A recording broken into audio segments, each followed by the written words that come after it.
Ya, ini saya agak kaget ketika dikontak. Ini ITJ ngomongin romantis segala. Biasanya yang sebenarnya ini juga menarik ya. Ini juga ada catatan kita sebenarnya. Tapi bukan soal romantis ini karena ya nanti kita bahas bareng-bareng deh Ustadz yang jelasin. Saya membuka aja ya. Sisanya kita diskusikan. Siap. Baik, Ustadz. Ustadz, sudah jam 8, kita langsung mulai aja Ustadz ya. Mangga. Teman-teman mungkin masih dalam perjalanan. Baik, bismillahirrahmanirrahim. Saya record di YouTube ini supaya dokumentasi juga. Siap. Yang punya pasangan boleh silakan pasangannya untuk diikut sertakan.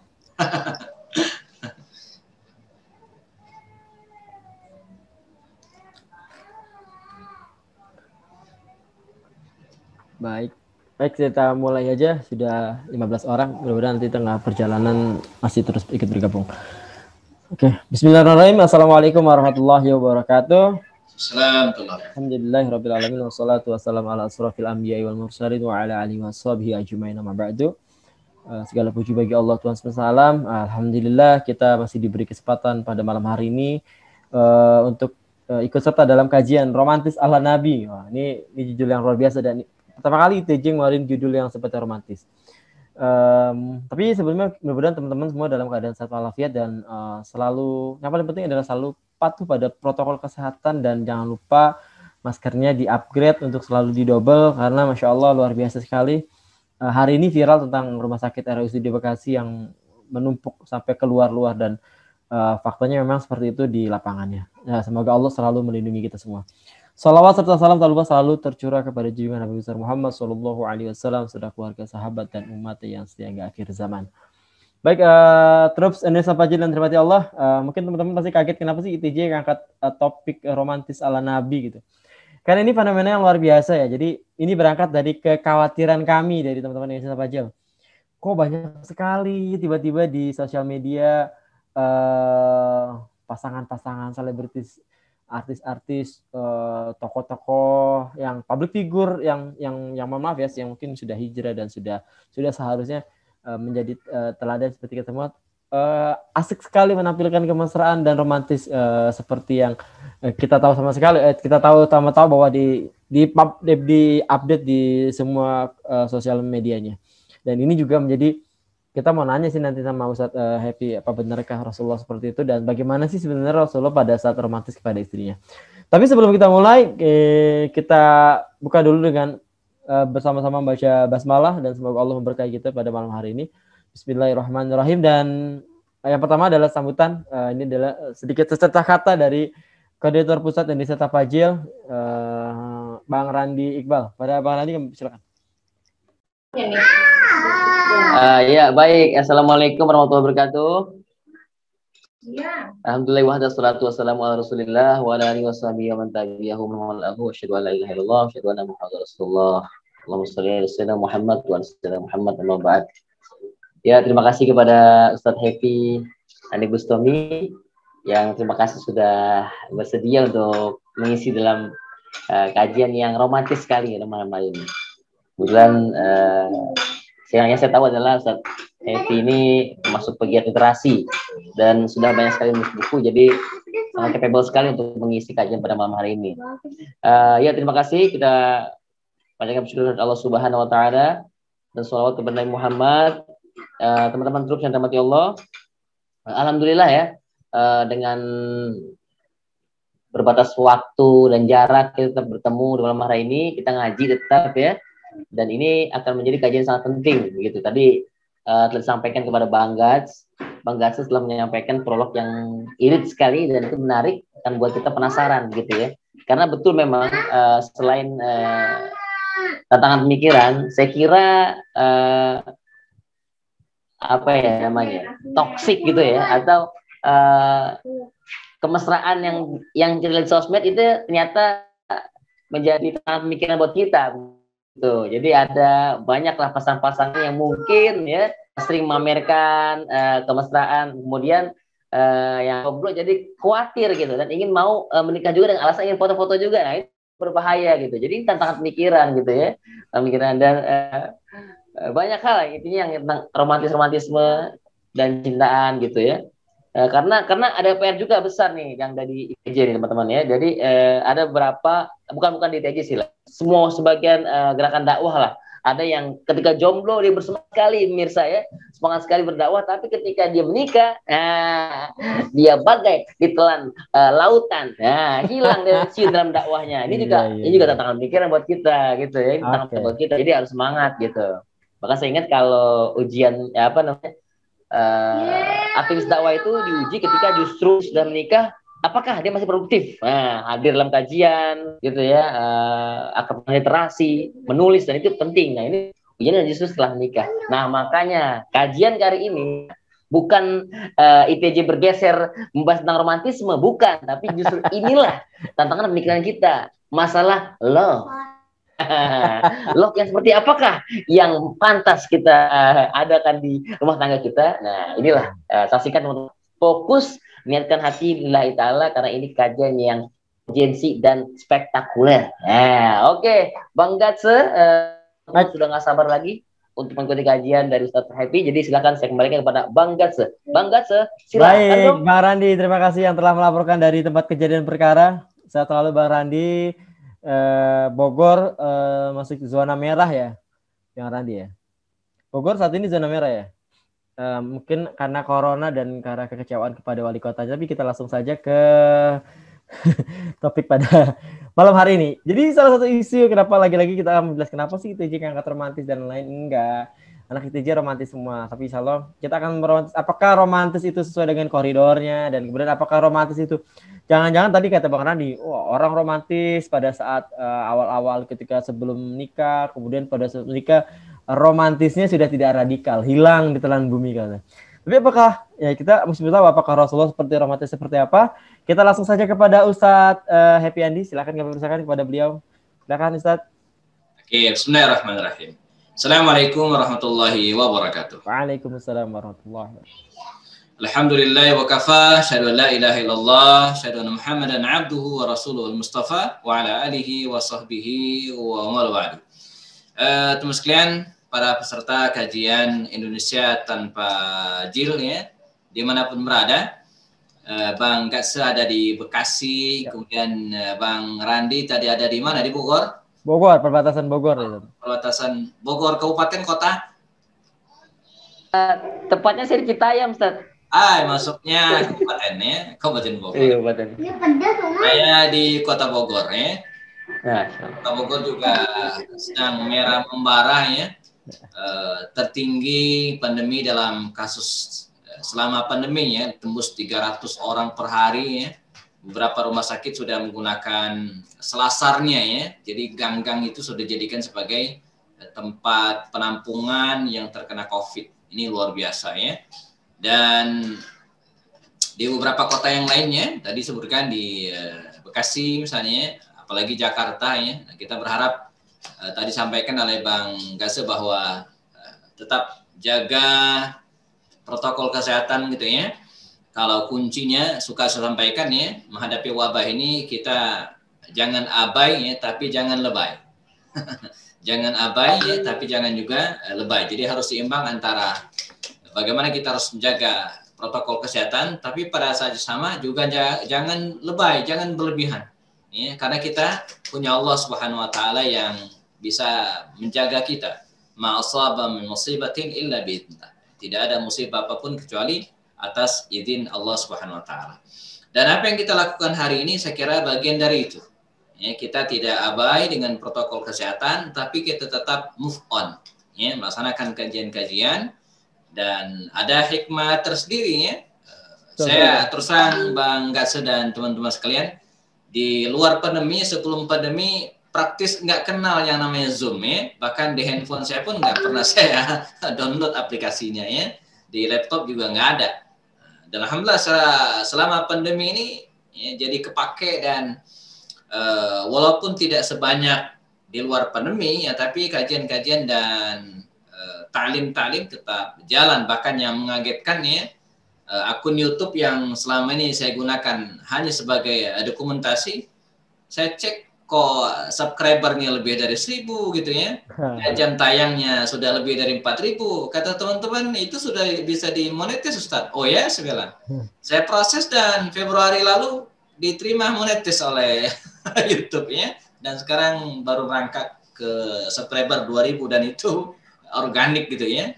Jadi ya ini tadi ya, karena sering kajian online dan tanpa nyadar sering kepake media sosial ya, yang tadinya Instagram asal posting saja ya, belakangan saya minta teman yang betul-betul bisa mendesain dan tune dengan berita-berita terkini ya, jadi lebih semangat alhamdulillah ya. Dan ketika saya dikontak oleh Bang Gatse di awal suruh bicara tentang romantisme, awalnya saya agak kaget. Ini bener nih ITJ yang iya ya. Kalau bicara Yahudi mungkin masih masuk tuh ya. Iya, iya. Ini romantis ya. Tapi apalah tadi disampaikan oleh ketua kita ya Bang Randi, barangkali ini terkait dengan pemikiran gitu ya. Dan betul tadi sampaikan berselewaran ya. Saya terus terang menggeluti dunia online ini emang jauh sebelum pandemi. Ya, saya punya 5 akun Facebook, ya, punya 3 akun Instagram gitu kan. Jadi nggak kudet-kudet amat lah gitu ya. Dan benar ya, berselewaran betul-betul ya. Jadi postingan-postingan ya saya nggak usah sebut lah yang belum lama menikah ini, misalnya kan anak tokoh nasional ya, yang ya kita yang sudah menikah sih santai-santai aja. Saya bilang kasihan yang masih jomblo ya. Kasihan yang masih jomblo. Nah, dan ujung-ujungnya apa? Ya menyisakan pertanyaan bagi kita ya, apakah seperti ini dalam Islam dibolehkan, ada rambu-rambunya, atau kalau kata Imam Malik rahimahullah itu kan, kalau kita bingung menentukan suatu hukum ya, yang barangkali mungkin tidak tertera secara bayin dalam Al-Quran ya, zahir, dan juga mungkin tidak begitu terang dalam hadis ya, maka kata beliau perhatikan dan bandingkanlah ya manfaat dan mudaratnya, kata beliau. Ya, jadi manakala ada sebuah kasus ya, peristiwa di mana kita bingung menentukan ini halal atau haram, boleh atau tidak, karena kejelasan dalam Al-Quran mungkin belum ada ya, tidak secara zahir, hadis-hadis juga mungkin belum ada dijelaskan oleh Nabi, maka ketika beliau apa? Pertimbangkan manfaat dan mudaratnya. Apakah manfaatnya lebih besar atau sebaliknya mudarat yang dihasilkan ya lebih banyak, dan itu bisa menjadi salah satu pertimbangan kita. Baik, personally teman-teman sekalian, saya agak akrab dengan tema ini karena cerita sedikit di tahun 2005-an ya, 2005 kalau nggak salah. Karena saya ingat waktu itu saya masih aktif sebagai wartawan. Saya off dari wartawan majalah Sabila itu di tahun 2007. Artinya sebelumnya ya, 2 tahun sebelumnya, 2005 atau 2006. Saya berkenalan dengan seorang pemilik penerbit buku di Malaysia karena buku saya dibajak. Jadi salah satu buku saya dibajak di Malaysia yang judulnya Belajar dari Dua Umar ya. Saya ingat pengantar buku ini dihantarkan oleh Ketua MPR waktu itu Pak Hidayat Nur Wahid ya. Ada teman kontak, Ustadz selamat bukunya terbit di Malaysia. Oh iya, saya bilang buku yang mana? Saya nggak pernah kirim naskah, tiba-tiba terbit. Dikirimlah kopornya ya, waktu itu masih via Yahoo Messenger kita chatting karena belum ada WA. Dan betul buku saya, covernya udah lain ya, judulnya masih sama dan nama saya masih terpampang ya. Judulnya Belajar dari Dua Umar. Di atas itu masih ada Happy Andia Bastoni ya. Pengantar yang mestinya Pak Hidayat Nur Wahid sudah diganti dengan tokoh setempat ya, Nick Abdul Aziz ya, yang almarhum sudah meninggal dunia, tokoh pas pada waktu itu ya. Nah, oh ya ini buku saya bilang. Dan bisa bantu lacak nomor telepon penerbit atau apalah gitu kan. Dan ketemu nomor sekalian ya. Saya ingat banget ya, dan sekarang masih komunikasi dengan beliau, Pak Abu Misri. Katanya, alhamdulillah kami ketemu dengan penulisnya katanya kan. Ini buku bagus banget. Kami cari penulis kemana-mana nggak ketemu katanya. Ini udah kami terbitkan, alhamdulillah ya, Ustadz ya, terhubung dengan kami. Dalam waktu dekat bulan-bulan depan kami akan ke Jakarta. Kita ketemuan katanya. Saladinin ya. Dia ke Jakarta dalam acara pameran buku di Senayan waktu itu, dan kami ketemu di salah satu hotel di Cikini ya. Dan yang membuat saya tidak berkutik, ya, dia bawa 10 eksemplar, ya, buku versi terjemahan itu, ya, belajar dari Doa Umar. Dan di sampingnya itu ada amplop, isinya ringgit. Nah, ini yang membuat saya nggak bisa protes lagi. Jadi saya sudah disumpel oleh royaltinya gitu kan. Sembari minta maaf Ustadz, kami baru sempat sekarang kontak, ini bukunya sudah terbit dan ini royaltinya, ya, semoga tidak kurang katanya kan. Saya punya bukunya tuh, Ustadz. Punya, ya. Saya salah satu buku-buku awal yang saya punya tuh ya di antara Doa Umar, karena saya dulu langganan majalah Sabili juga soalnya. Ya, itu terbitan Sabili, ya, belajar dari Doa Umar. Iya. Ya. Nah, jadi versi Indonesia ada dan versi Malaysia juga ada, ya. Nah, kami ngobrol, ya, sambil sarapan pagi waktu itu di hotel itu, ya, dan dia cerita ada buku lain katanya. Banyak, saya bilang ada beberapa buku kami terbitkan. Nah, sambil ngobrol kata dia, Ustadz bisa nulis buku ini tak katanya. Buku judulnya, ya, Rasulullah pun begitu romantis. Nah, tema kita hari ini. Ya. Ustadz bisa nulis buku katanya Rasulullah pun begitu romantis. Saya siapkan, saya bilang gitu kan. Kasih waktu saya sekitar sebulan lah, mau siap.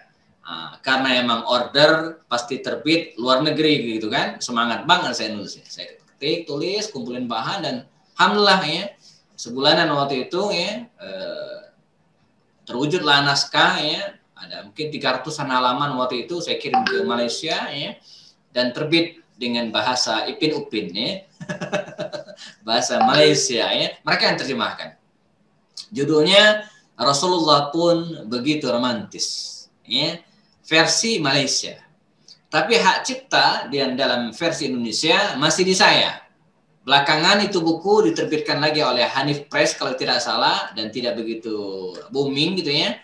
Nah, karena naskahnya masih jatuh ke tangan saya, ya, setelah 5 tahun dari penerbit pertama, akhirnya beberapa waktu lalu, ya, kami terbitkan lagi, ya, di tahun berapa, ya, 2017, April 2017, ya. Kami terbitkan lagi dengan penerbit Pustaka Al-Bustan, ya, penerbit saya dan kawan-kawan. Judulnya kami ubah sedikit. Kalau di Malaysia tadi judulnya Rasulullah pun begitu romantis, versi Indonesianya Betapa Romantis Rasulullah. Ya, jadi BRR, ya, Betapa Romantis Rasulullah. Nah, makanya ketika diminta oleh Bang Gatsu tadi untuk menyampaikan romantisme Rasulullah, saya langsung mengiyakan saja, paling tidak dari aspek bahan saya nggak usah nyari-nyari lagi. Sudah ada gitu kan, saya tinggal ngomong doang gitu, ya. Apalagi anak-anak ITJ saya bilang akan lebih banyak diskusi, ya, nanti saya memberikan pengantar sedikit saja. Tadi udah di Japri, saat ada yang mau nanya. Kenapa? Belum mulai udah ada yang mau nanya dulu. Masya Allah. Oke, bayangan saya begitu. Saya cuma mengantarkan sedikit, sisanya kita diskusi, ya. Nah, jadi bicara tentang romantisme Rasulullah ini adalah suatu hal yang sangat menarik walaupun di luar prediksi saya pada awalnya. Karena ketika terbitkan buku ini saya bayangin yang beli itu bapak-bapak. Ya. Ternyata yang ngeborong emak-emak.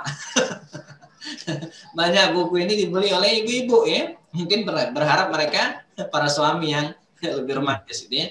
Nah, jadi betul bahwa Nabi itu romantis, ini satu.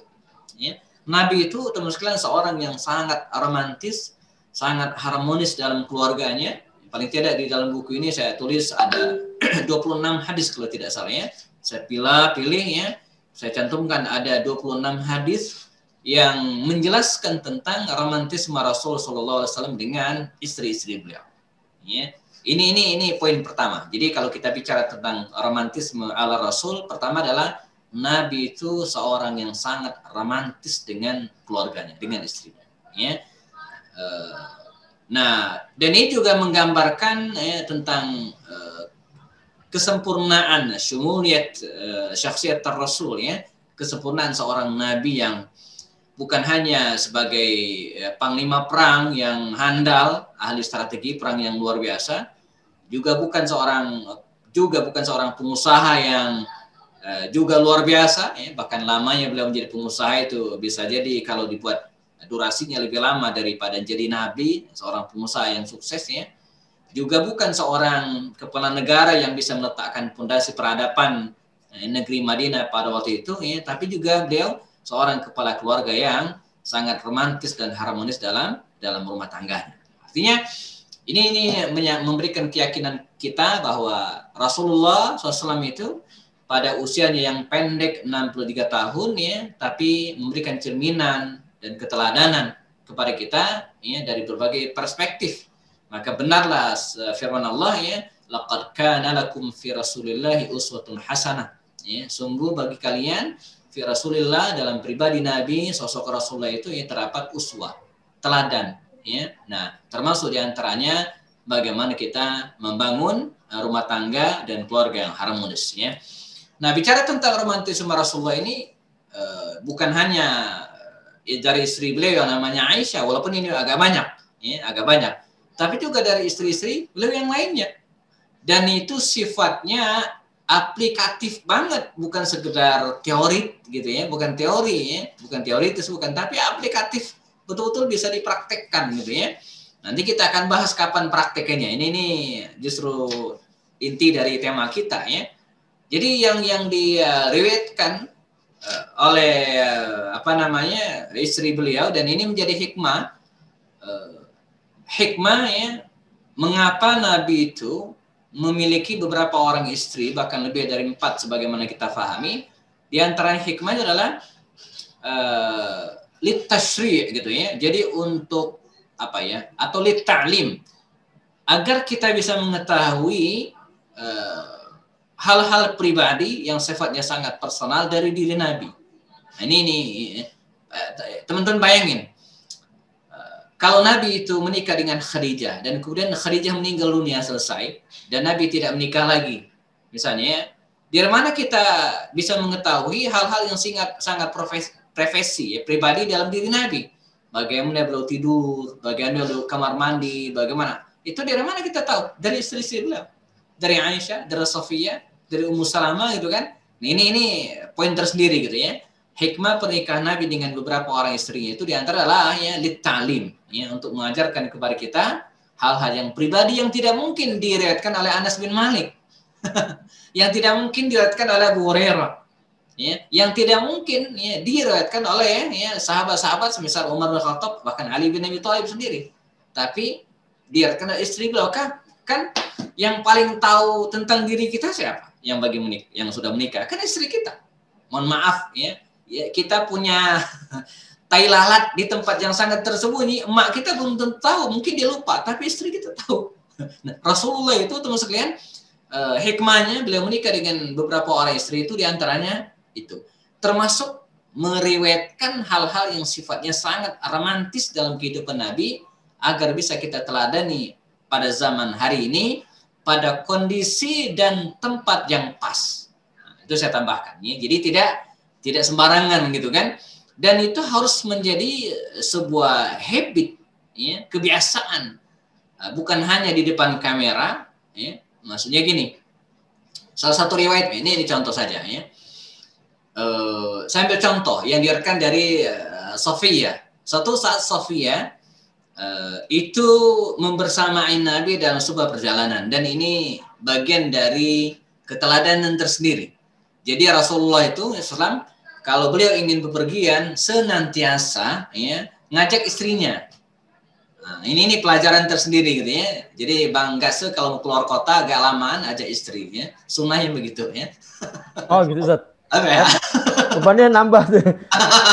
Ya, tapi kalau pakai uang kantor ya jangan korupsi, pakai jangan diajukan ke kantor biaya tiket ya, enggak ya. Nah, Nabi itu karena istri beliau banyak, akhirnya kan diundi. Ya, ini bagian dari keadilan dari diri Nabi.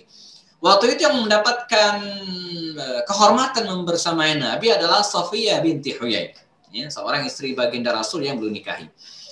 Nah, dikisahkan ketika Nabi akan berangkat dan kemudian Safiyah diajak naik ke atas unta, dan unta beliau besar tinggi, Al-Qaswa namanya ya. Safiyah itu kesulitan naik ke atas unta. Apa yang dilakukan oleh Baginda Rasulullah ya? Beliau teman-teman sekalian menyorongkan lututnya ya, ditekuk lututnya ke depan, seraya mempersilahkan Safiyah ini ya menginjakkan kakinya naik ke lutut Rasulullah, dan Nabi pun memegang tangan Safiyah.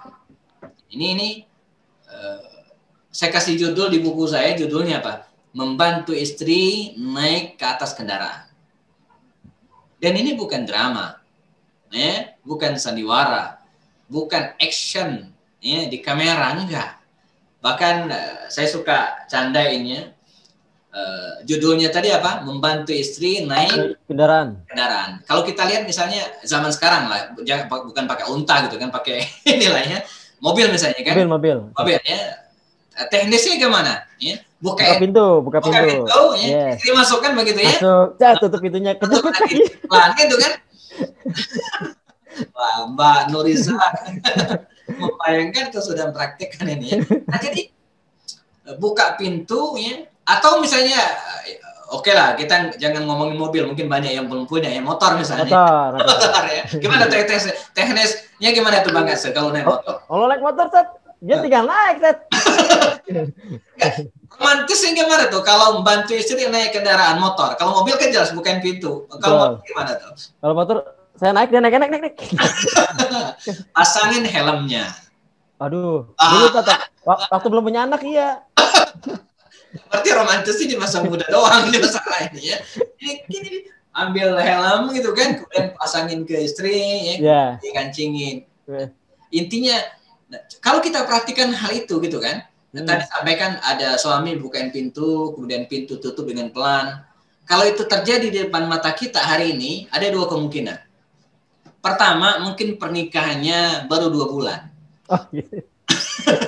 Kalau udah 10 tahun kayak saya, kayaknya enggak gitu ya. Atau tengok kiri kanan, mungkin dia sedang action.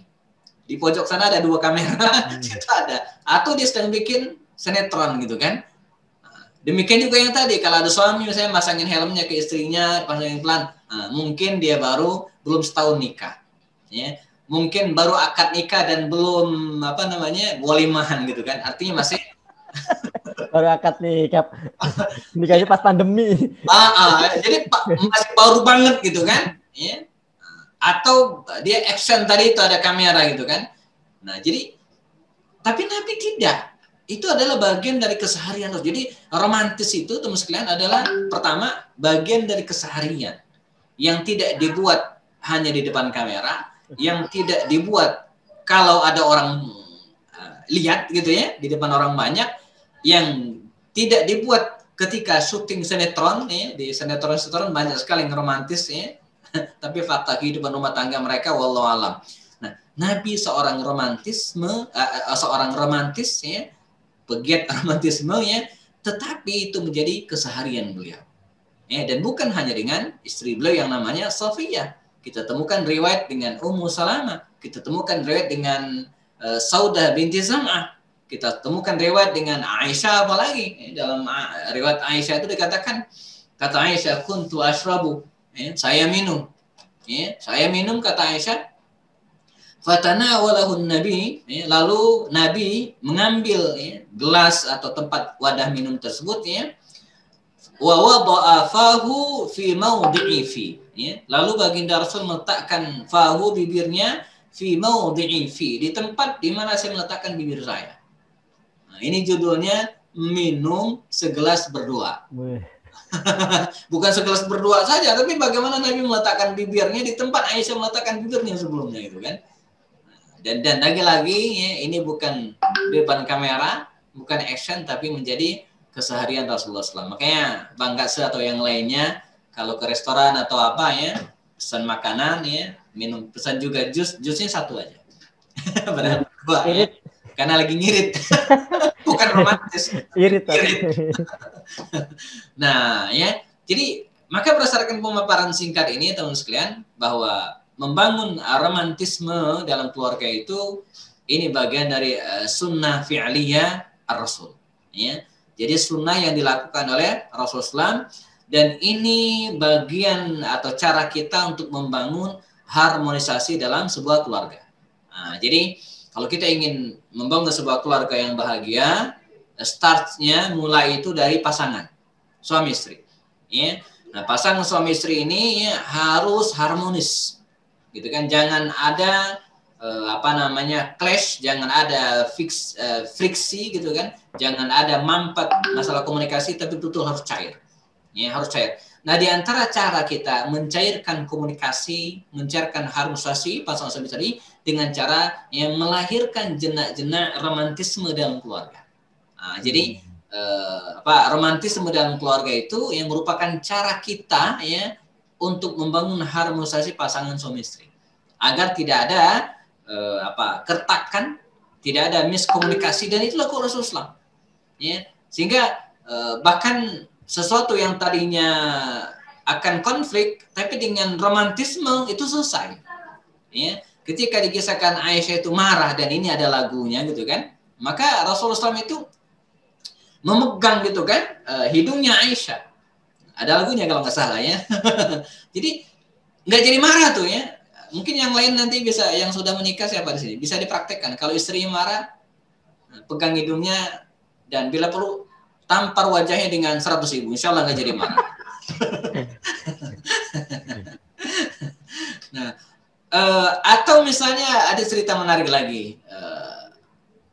Bagaimana Nabi ya membangun dengan romantisme ini, beliau mendamaikan keluarganya gitu kan. Suatu saat Aisyah radhiyallahu anha dengan Saudah binti Zam'ah, dan ini dua wanita mulia yang dinikahi Nabi selepas wafatnya Khadijah.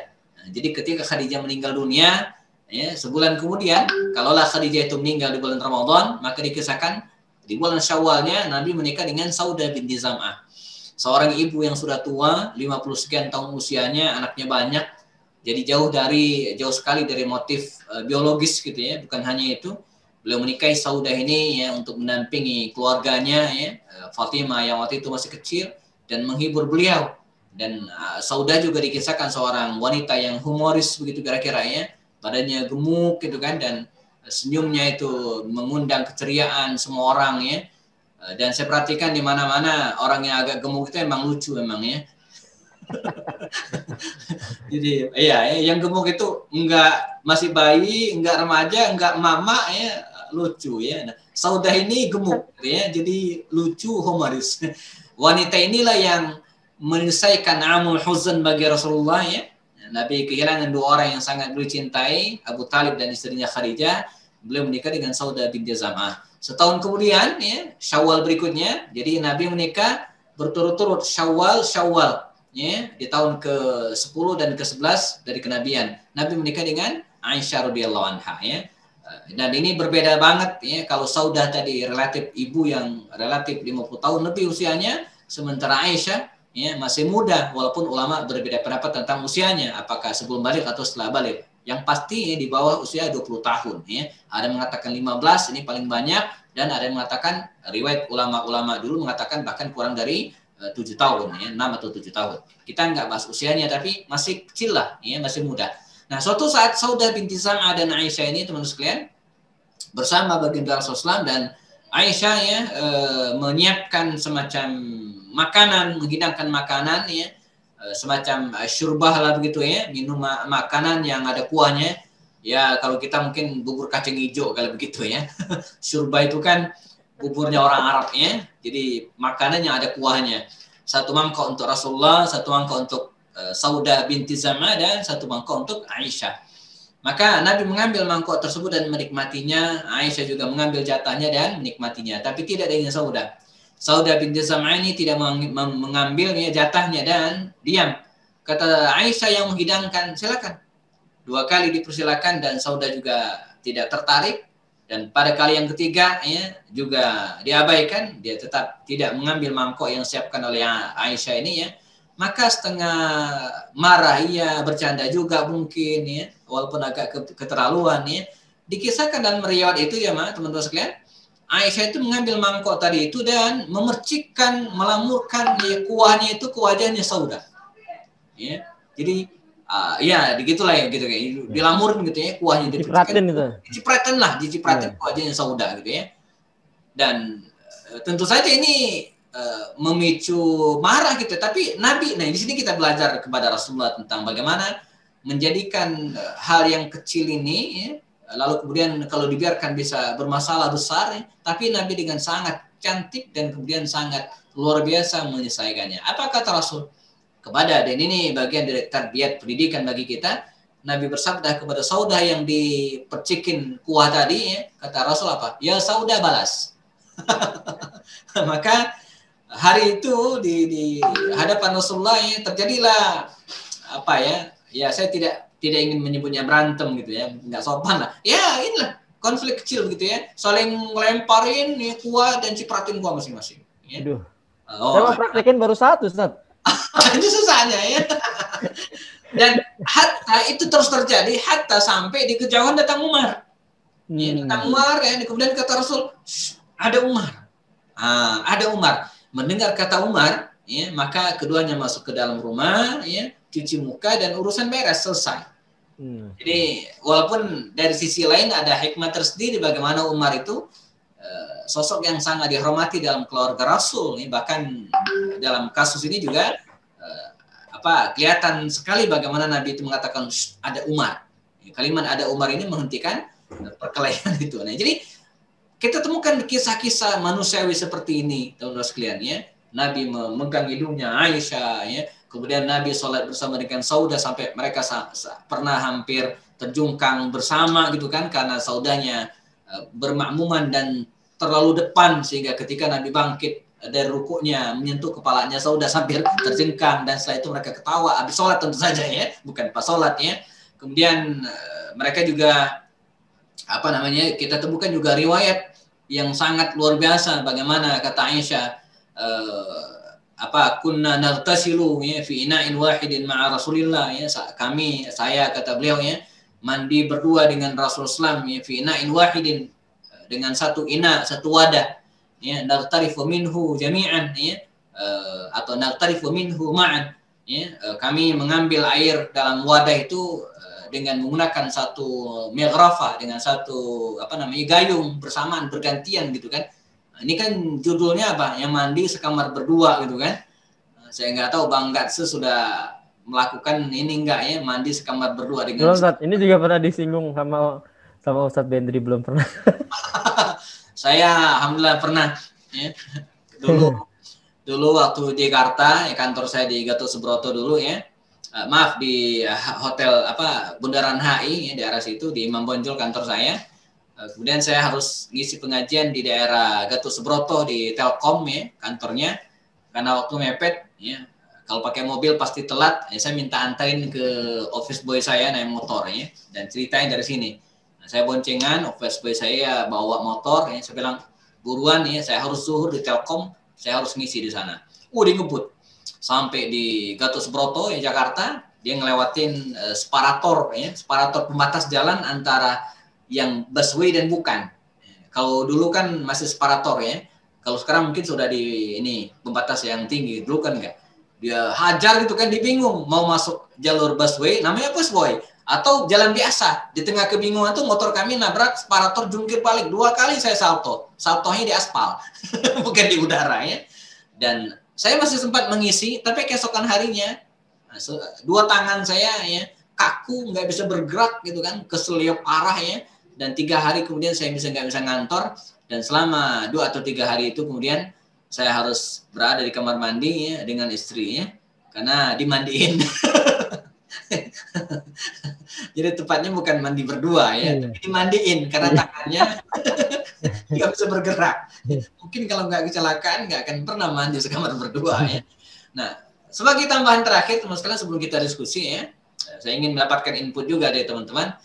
Kita clear bahwa romantisme ini adalah sunnah fi'liyah dari Rasulullah ya, lakukan Rasulullah SAW ya, dan harus kita atau bisa kita contoh dalam rangka mempererat hubungan harmonis dengan pasangan kita ya, dengan keluarga kita ya, dan dengan cara ini kemudian kita bisa membangun keluarga yang bahagia. Jadi ini harus ada ya, romantisme dalam keluarga kita harus ada. Tetapi ini kuncinya, ini harus menjadi habit dalam keseharian, kebiasaan seharian, bukan dipamerkan di kamera ya, di di expose di Instagram ya, atau apalagi lewat YouTube gitu kan. Enggak ya, ini harus menjadi konsumsi orang-orang terbatas ya, sebab bisa jadi ya kalau diupload di media-media sosial tadi dengan cara-cara yang vulgar gitu kan ya, vulgar, khawatir ini akan menimbulkan ghil, ya, ada bukan hanya kecemburuan bagi orang lain gitu kan, tapi akan menimbulkan fitnah yang tidak diinginkan oleh kita bersama. Ya. Nah ini sekarang ini kuncinya. Sisanya teman sekalian kita bisa diskusi. Ini sudah 41 menit. Wah, lama juga saya ngomong ya. Iya. Kita diskusi jika ingin tambahkan atau sharing pengalaman, saya serahkan kembali ke Bang Gas. Demikian dari saya. Assalamualaikum warahmatullahi wabarakatuh. Waalaikumsalam warahmatullahi wabarakatuh. Baik teman-teman semua, terima kasih banyak Ustadz Epi, dan kita akan membuka diskusi dan teman-teman dipersilakan untuk bertanya kepada beliau. Nanti saya akan bacakan pertanyaannya. Saya juga memberikan kesempatan buat teman-teman yang ingin raise hand dan bertanya langsung. Tapi sebelum saya masuk ke sesi pertanyaan ini, ada yang sudah japri saya terkait pertanyaan ini agak melenceng, Ustaz. Ini agak melenceng dari materi dia bilang. Ini ada satu ikhwan yang sedang ta'aruf. Jadi ini ta'aruf. Karena saya dulu saat itu serang ya. Sebelum saya nikah, saya ikut kajian Ustadz waktu itu di Al-Azhar bersama Bunda Asma Nadia sama Ustadz Fazil Azim. Jadi itu jadi bukunya saya bawa tuh kalau tuh kan berhadiah buku. Jadi pegangan tuh pas mau nikah. Jadi melenceng lagi. Indahnya menikah full barokah. Iya betul. Yang buku yang kecil. Warna ungu ya saya. Oke baik, saya akan bacakan ini. Ini ada salah satu ikhwan yang sedang. Jadi dia sedang bertaaruf. Kemudian sudah tahap pertemuan dengan akhwatnya. Untuk persiapan nikah sudah saya persiapkan, fisik insya Allah sehat, biologis insya Allah. Kemudian fikriyah, terus menerus tingkatkan maisha. Dia sudah freelance dan 1 bulan lebih dari UMR. Hanya memang fluktuatifnya. Tapi ayah dan kakaknya sudah setuju untuk melakukan ta'aruf, baik ketemu akhwatnya maupun ketemu keluarganya. Hanya ada satu masalah Ustadz. Ayah minta akad nikah dilakukan 1 tahun lagi dengan alasan ingin saya penghasilan tetap, takut saya tidak berbakti. Yang ketiga, uang nikah harus banyak. Untuk nomor 2 seharusnya tidak terjadi karena saya sudah mengurus ibu bertahun-tahun sampai meninggalnya. Alhamdulillah sangat kenyang. A dan Z sudah saya lakukan untuk melayani ibu. Lalu kedua adik ibu pun sakitnya saya mengurus sampai meninggalnya. Nomor 3, saya usahakan semampunya. Ada 2 pilihan yang akan saya lakukan. 1, meminta akhwat dan keluarganya menunggu 1 tahun. Yang kedua, saya beranikan nikah segera dengan konsekuensi ayah saya akan tersinggung. Nah, pertanyaannya mudarat mana yang lebih kecil Ustadz? Meminta menunggu 1 tahun atau menyegerakan? Oke, bismillah. Jadi pertama, saya ingin sampaikan bahwa menikah itu harus by design ya. Jadi harus dengan perencanaan, jangan by accident, jangan tiba-tiba, ya. Jadi harus betul-betul terencana gitu kan. Bahkan saya suka ngomporin teman-teman, menikah itu harus antum, saya bilang betul-betul perkirakan gitu kan, betul-betul direncanakan jauh-jauh hari ya.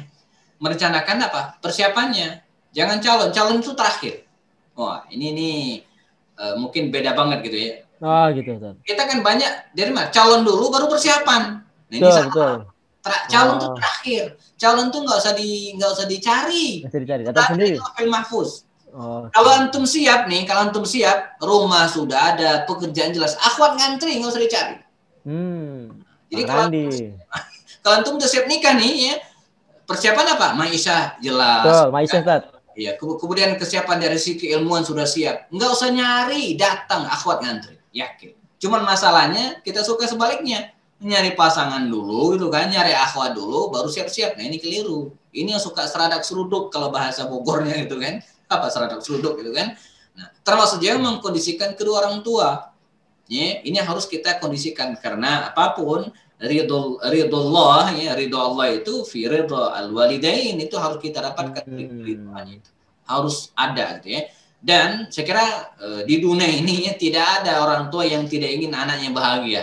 Bahkan ketika dia menunda ya, pernikahan tadi, dia juga pengen anaknya bahagia. Dia tidak pengen anaknya tidak bahagia gitu kan. Nggak ada orang tua yang tidak ingin anaknya tidak bahagia. Nah karena itu yang harus dilakukan adalah meyakinkan orang tua, gitu ya, bahwa tidak perlu nunggu sampai tahun depan.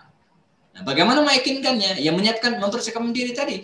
Apa yang kira-kira yang membuat kedua orang tua itu ya tidak setuju sampai menunggu tahun depan? Pekerjaan kan? Kita siapkan. Nah, ada juga yang saya belum lama mendapatkan pertanyaan ini ya, mirip dengan ini dan akhirnya malah menikah besok. Ya serius. Saya sampaikan ya. Ustadz, saya disuruh ayah saya, persis kasus sama. Saya baru ingat ya, kasus sama persis. Akhwatnya udah oke, semua udah oke ya. Cuman orang tua dari si ikhwan ini dia belum mengizinkan gitu kan, terkait pekerjaan anaknya masih freelance gitu kan. Yang kedua di masa pandemi, dua catatan. Ya, saya bilang temui ngobrol dengan ayah ya, dalam kondisi yang santai, betul-betul jangan ada beban ya. Sebagai seorang anak ya, sampaikan masalah tadi. Pertama, masalah pekerjaan. Ya, pekerjaannya apa dan pastikan bisa ngidupin istri, satu. Yang kedua, saya bilang masalah pandemi. Pandemi ini nggak bisa ditunggu. Nah, kapan saya bilang itu kan? Dan nggak tahu bagaimana dia menceritakan ke ayahnya. Yang jelas besok dia mau menikah. Saya udah dapat undangannya. Selesai clear gitu kan? Ayahnya bisa paham kok. Ayah bisa paham. Ayah yang ngerti. Ini gini katanya nih 1 tahun ini adalah wasiat ibunya almarhum gitu. Yang sudah meninggal. Oh, lain lagi berarti. Tadi ayahnya, berarti ini wasiat ibunya. Iya. Ya, kalau wasiat ibunya, kita harus lihat konteksnya gitu kan. Kenapa dia harus menunda tersebut? Kalau tidak ada alasan, dan bahkan zaman hari ini ya, penuh dengan fitnah, dan kemudian peluang-peluang perilaku yang tidak benar, tetap harus diupayakan untuk menikah sesegera mungkin. Dengan menyiapkan diri. Jadi jangan nunggu sampai tahun depan dengan alasan yang sebenarnya itu bisa diatasi. Ya. Kecuali emang kan begini. Ada hal yang bisa kita tunggu, ya, ada yang tidak. Misalnya selepas kuliah nih, ini lagi nyusun skripsi misalnya tahun depan lulus, kan itu kan bisa ditunggu. Ya. Tapi ada yang nunggu pekerjaannya mantap. Nah, ini kan gak jelas. Jadi saran saya demikian. Jadi tetap upayakan. Siapa tahu ada jalan tengah. Misalnya 6 bulan nunggunya, enggak setahun kan lumayan ya. Mungkin udah ngebet juga kali siapa yang nikah nih lakinya nih. Iya, iya. Makanya kita nggak ngerti usianya berapa gitu kan. Ini juga jadi pertimbangan. Oke. Jadi dia bilang sih katanya ini wasiat dari ibunya meninggal, ayahnya saklek mau dengerin cuma pengen supaya ngikutin wasiat dari ibunya almarhum. Ya. Oke. Oke, itu ya buat yang nanya tadi yang rasanya disebut anonim ya. Silakan buat teman-teman yang punya pertanyaan dan agak malu mau nanya, silakan di japri aja direct message ke saya, nanti saya bacain. Tapi kalau teman-teman yang mau raise hand juga boleh. Ini ada pertanyaan lagi, Sat. Ini Sat, tapi sebelum saya masuk ke pertanyaan, saya ada iklan sebentar, Sat. Jadi buat teman-teman yang terus mau dukung Indonesia Tanpa Pajil, bisa terus berkontribusi ke rekening Bank Syariah Mandiri di nomor rekening Bank Syariah Mandiri BSI di nomor rekening 7068753419 atas nama Nuriza Asfirahani. Jadi insya Allah semua donasi yang teman-teman kasih ke Indonesia Tanpa Pajil akan kita pakai untuk operasional kegiatan Indonesia Tanpa Pajil, termasuk maraton kajian yang bakal kita ada ini sampai dari mulai kemarin hari Rabu, sekarang hari Jumat.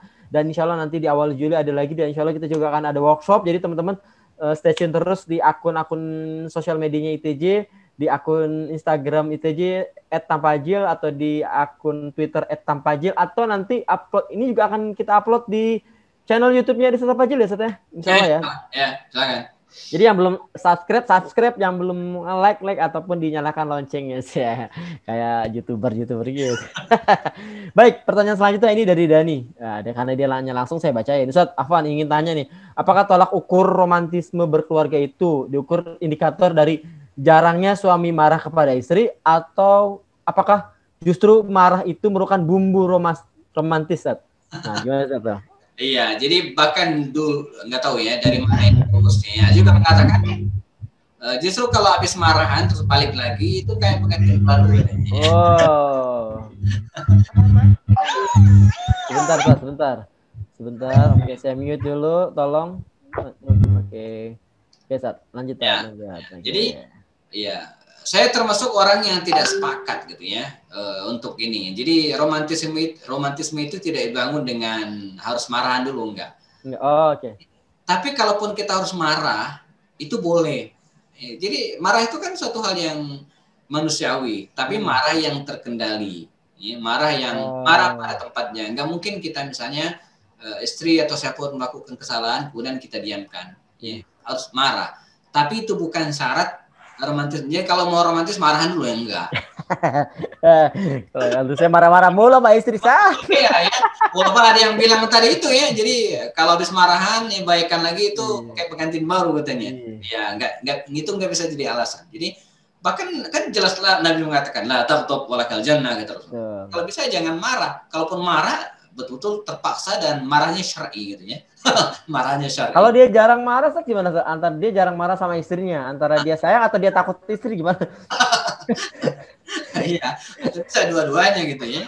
Iya, ikatan suami takut istri. Iya. Ya, ketakutan yang beralasan juga nggak masalah ya. Bahkan takut kepada istri yang asal jangan, kalau pesan para ustadz dulu ya, jangan sampai membuat kita syirik gitu ya. Jadi takut pada istri kemudian mengalahkan ketakutan kita kepada Allah gitu ya. Oke. Saya berani kalau gitu. Oke, baik, Ustaz. Oke, tadi Mas Dani gitu ya. Jadi bukan indikator ya, Ustaz ya. Bukan. Jadi kalau mau romantis nggak usah marah dulu gitu. Apalagi jarang marah, Ustaz. Tapi bukan berarti, kalau jarang marah juga bukan berarti romantis ya, Ustaz.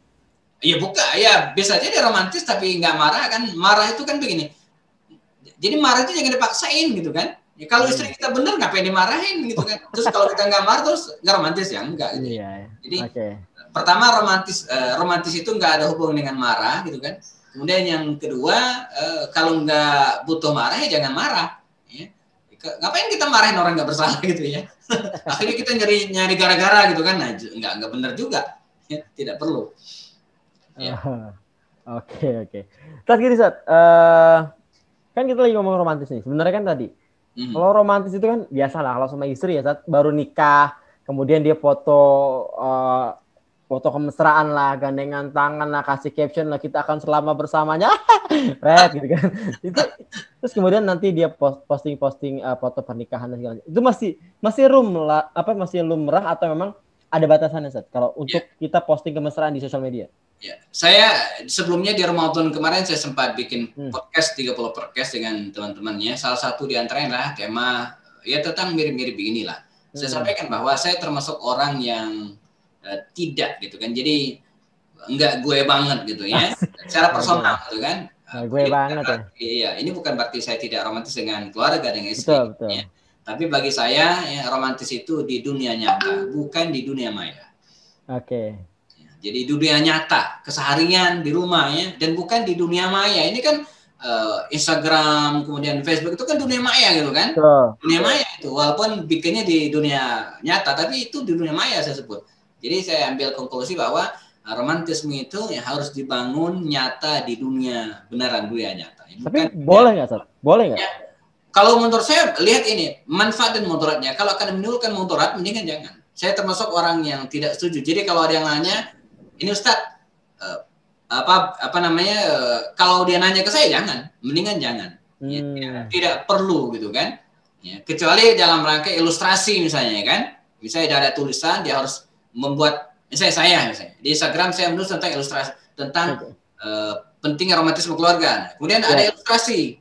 Ya, itu mungkin, tapi kalau tadi sampaikan dengan Bang Gasel bahwa ada captionnya, ada narasinya, dari personal banget, ya apalagi tujuannya manas-manas dan yang belum nikah gitu kan.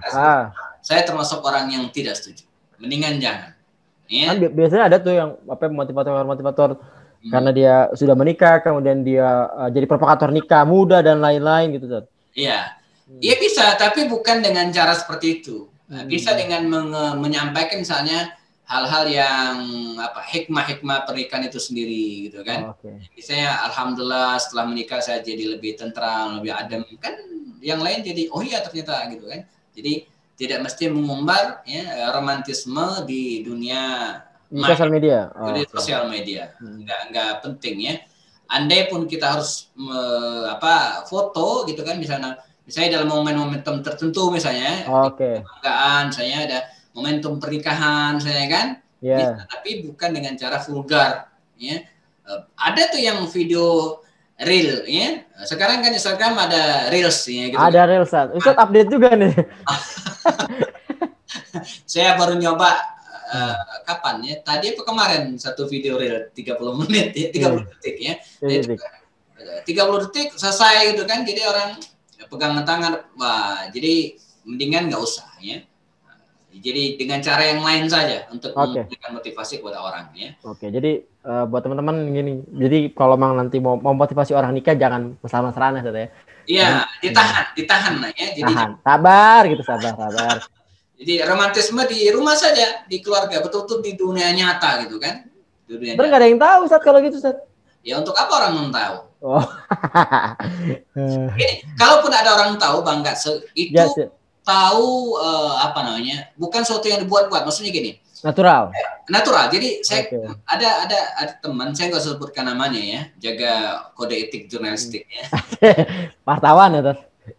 Sampai sekarang dia saya tahu karena saya hadir pada pernikahan anak yang pertama. Dan sekarang udah punya anak, artinya dia udah punya cucu. Ini orang udah punya cucu. Tapi setiap kali nelpon istrinya gitu kan, saya dengar dia nelpon kan, ini bukan termaksud. Saya yakin dia bicara seperti itu bukan hanya di hadapan saya, siapapun, maka dia akan jawab. Iya sayang, ini lagi sama Ustadz Happy ini, mungkin sebentar lagi pulang. Iya sayang, nanti jemput. Jadi dalam usianya sudah kakek-kakek, dia nyapa istrinya dengan kalimat sayang seperti itu. Dan itu bukan dibuat-buat menurut saya. Jadi bukan karena di depan saya kemudian dibilang sayang, itu saya lihat betul-betul ya, sudah menjadi kebiasaan dia gitu kan. Nah ini kan di depan orang banyak, ada orang lihat, tapi bukan sesuatu yang dibuat. Memang bagian kaliannya. Termasuk juga nyebrang jalan, kemudian bimbing istrinya gitu kan. Gandeng itu kan, atau ke mall atau kemana digandeng. Itu kan suatu hal yang normal, suatu hal yang natural. Nah, bahasa saya natural, bukan sesuatu yang dibuat. Soal belakang ada yang moto dari belakang itu urusan dia, kemudian upload di internet, nah itu beda gitu ya. Jadi ini dia nelfon sayang sih sama lu gitu. Enggak Ustaz ya. Jadi memang natural. Baik Ustaz, ini ada pertanyaan selanjutnya. Dia ini izin bertanya. Assalamualaikum Ustaz, izin bertanya, apakah sikap romantis itu hanya dilakukan dengan suami oleh suami Ustaz? Bagaimana dengan istri? Nah, itu. Apa yang romantis itu suami doang Ustaz? Kadang-kadang kan saya tadi baru lihat di Instagram, di Twitter itu ada suami orang yang dia nulis permintaan maaf lewat surat, kemudian jadi dia nulis saya marah karena saya berlaku di sini. Kayak romantis banget itu suaminya. Nah istrinya gimana sih? Kok marah-marah mulu gitu? Jadi romantis itu oleh suami atau istri? Mestinya kedua-duanya. Mestinya kedua-duanya. Walaupun begini, pada faktanya nanti memang romantisme itu kan bagi kita orang timur gitu kan. Tidak perlu terlihat secara nyata. Maksudnya gini, saya di tahun berapa ya, setelah 2011 atau 2012 sekitar itulah ya, karena waktu itu saya baru punya kendaraan itu 2010, mungkin 2010-2011, saya ke bengkel ya, kemudian agak lama saya nunggu di ruang tunggu ya di dealer itu ya, nah itu numpuk beberapa majalah ya. Iseng saya baca beberapa artikel dan ada hal yang menarik. Waktu itu di tahun 2011 atau 2012 itu marak para artis, beberapa artis menikah dengan bule, dengan orang barat. Di antara pertanyaan wartawan nanya, kenapa Anda ya nikah dengan orang bule?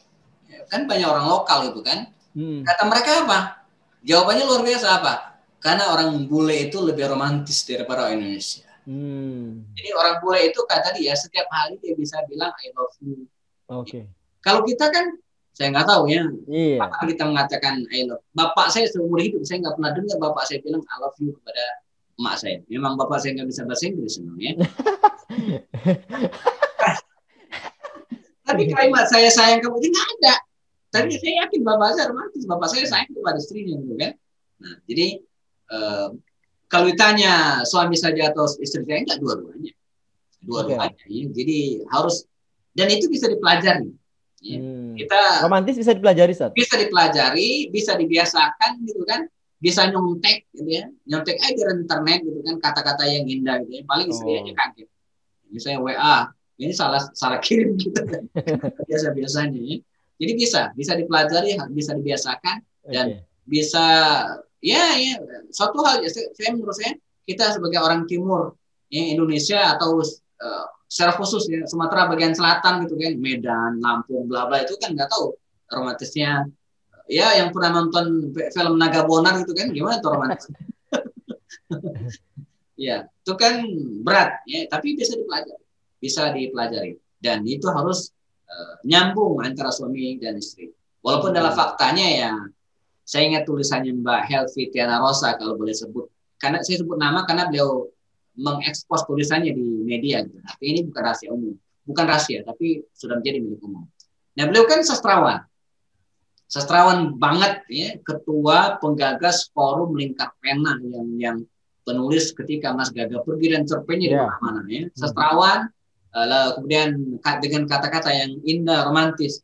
Nah, dia menikah dengan Bang Tommy itu enggak banget gitu kan, beda banget. Jadi ini sebaliknya justru Mbak Helvinya yang romantis gitu kan, suaminya Bang Tommy biasa-biasa aja. Jadi banyak kisah-kisah lucu gitu kan ketika mereka melewati momentum-momentum khusus, misalnya momentum hari ulang tahun, momentum ulang tahun pernikahan. Itu Mbak Helvi itu betul-betul menunjukkan romantismenya dalam peringatan atau mengenang peristiwa tersebut. Sementara suaminya biasa aja, kadang juga lupa gitu kan. Lupa dengan ulang tahun istrinya gitu kan, atau lupa dengan ulang tahun pernikahannya ya.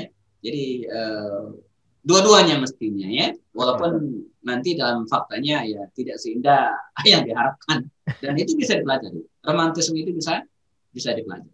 Oke, jadi romantis itu bisa dipelajari. Oke, jadi nanti teman-teman kalau mau romantis silakan aja di tanggal-tanggal tua romantis. I love you. Duitnya nggak ada kalau suami. Baik, ini ada pertanyaan selanjutnya dari si Trisna Sat. Dia ingin bertanya. Dia mau bertanya, Ustaz, izin bertanya. Rasulullah SAW sering membawa istri-istrinya ke medan jihad. Adakah cerita romantisme Nabi di medan jihad bersama istri-istrinya? Kisah tentang lomba larinya Aisyah dengan Rasulullah itu kan perjalanan jihad.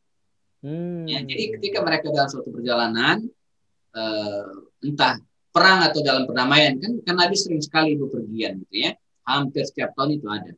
Dan Aisyah ikut. Jadi dalam perjalanan istirahat itu dikisahkan mereka atau kemudian melanjutkan perjalanan mereka lari, lomba lari gitu kan. Nah, dikisahkan dalam riwayat itu pertama yang menang ini ya, yang menang itu Aisyah. Rasulullah ketinggalan. Ya. Tapi beberapa tahun kemudian mereka lomba lagi dan yang menang Rasulullah. Ya. Aisyah kalah. Maka kata Rasul apa? Hadhihi bitilka kata Rasul. Nah, ini untuk balas yang tahun lalu, di mana Rasulullah kalah gitu kan. Nah, sekarang Nabi yang menang.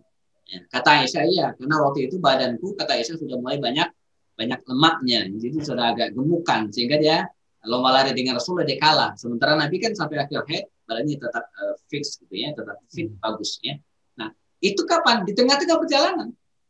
Ya. Medan jihad gitu ya, menuju sebuah tempat untuk peperangan ya. Nah, hikmahnya bagi kita apa?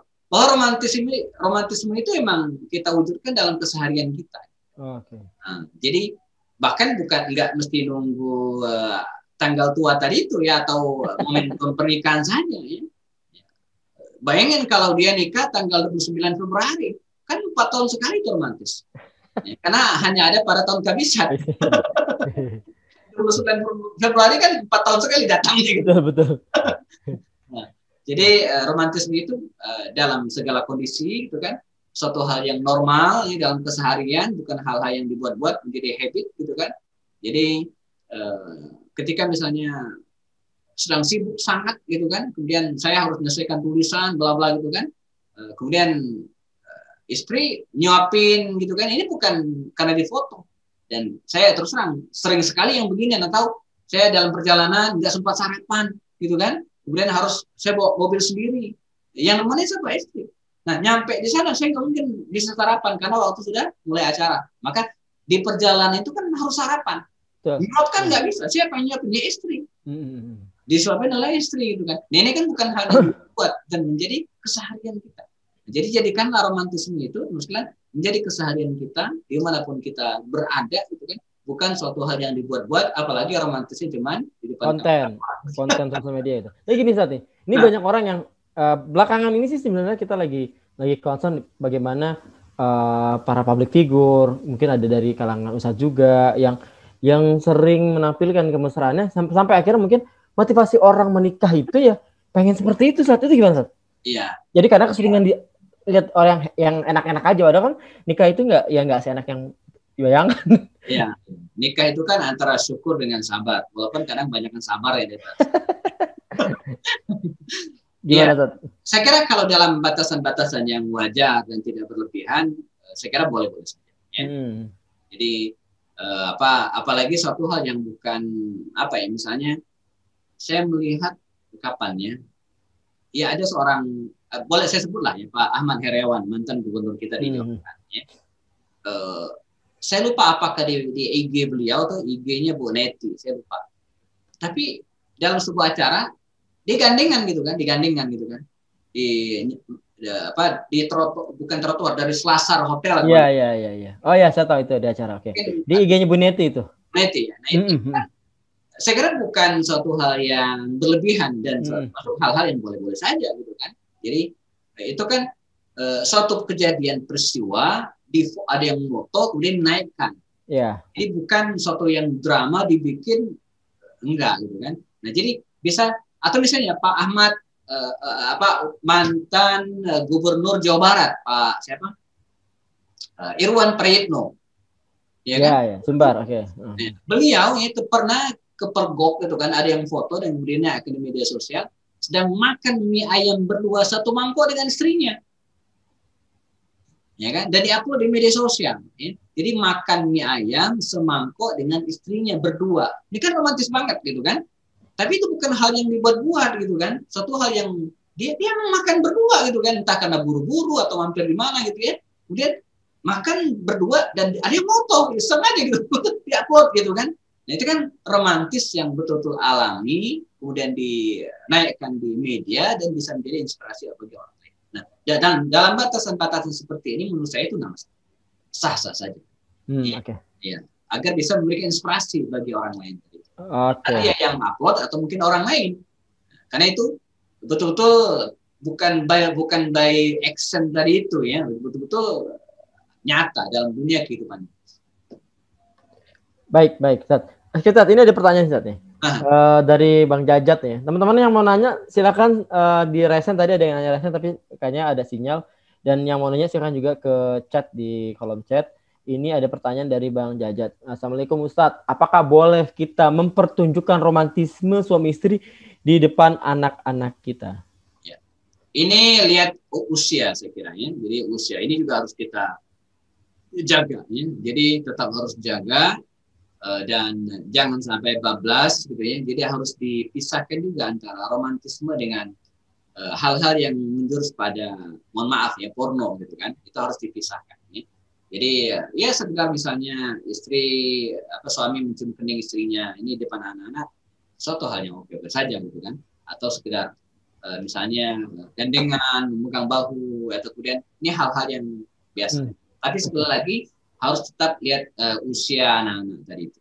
Jadi usia, makanya dalam kajian-kajian pendidikan anak kan, diantara yang harus kita perhatikan adalah ketika usia mereka sudah menginjak 10 tahunan gitu kan, diantaranya kan farjuhum fil madaji gitu kan, pisahkan tempat tidurnya. Jangan sampai pada usia-usia taman SD, 10 tahun kan sekitar taman SD lah ya. Jadi udah SD kemudian masuk usia balik menjelang SMP, jangan sampai dia terlalu sering melihat adegan-adegan romantis atau hal-hal yang bukan pada usianya dilihat oleh anak-anak. Jadi boleh tapi dengan batasan-batasan. Jadi tidak vulgar gitu ya. Apalagi di kita, di masyarakat kita misalnya orang barat, mohon maaf, di pinggir jalan mereka bisa ciuman dengan istrinya. Di kita kan enggak. Itu juga harus kita perhatikan ya. Anak-anak juga tetap harus kita perhatikan. Jadi enggak boleh sembarangan lah gitu kan, tetap harus ada batasan-batasannya ya. Tapi untuk hal-hal yang normal menunjukkan kasih sayang gitu kan, boleh saja. Misalnya sering mencium tangan suaminya atau mencium kening istrinya di sholat misalnya kan biasa ya. Baik, itu Mas Jajat ya. Jadi boleh tapi dengan batasan-batasan tertentu. Baik, ini ada yang resen dari Mas Darto Hermawanto. Silahkan. Mungkin setelah ini Bang Randi mau bertanya juga, tapi kita persilakan untuk Mas Darto. Silakan Mas Darto, dinyalakan mic-nya. Dan kalau berkenan kameranya silakan di on cam. Silakan Mas Darto. Halo. Halo, assalamualaikum. Suara aja ya. Boleh Mas Darto. Ya, assalamualaikum Ustaz. Ya. Afwan Ustaz mau bertanya ini. Tadi mendengarkan kisah Rasulullah bepergian itu eh, untuk membawa istrinya tuh diundi ya. Jadi Sofiyah itu yang mendapatkan undian dan ketika naik onta itu kaki Rasulullah itu dijadikan pijakan itu. Masya Allah. Ini saya mau tanya Ustaz Afan. Kalau laki-laki istrinya lebih dari satu, terus ya fitrahnya wanita mungkin ya, inginnya diutamakan semua gitu.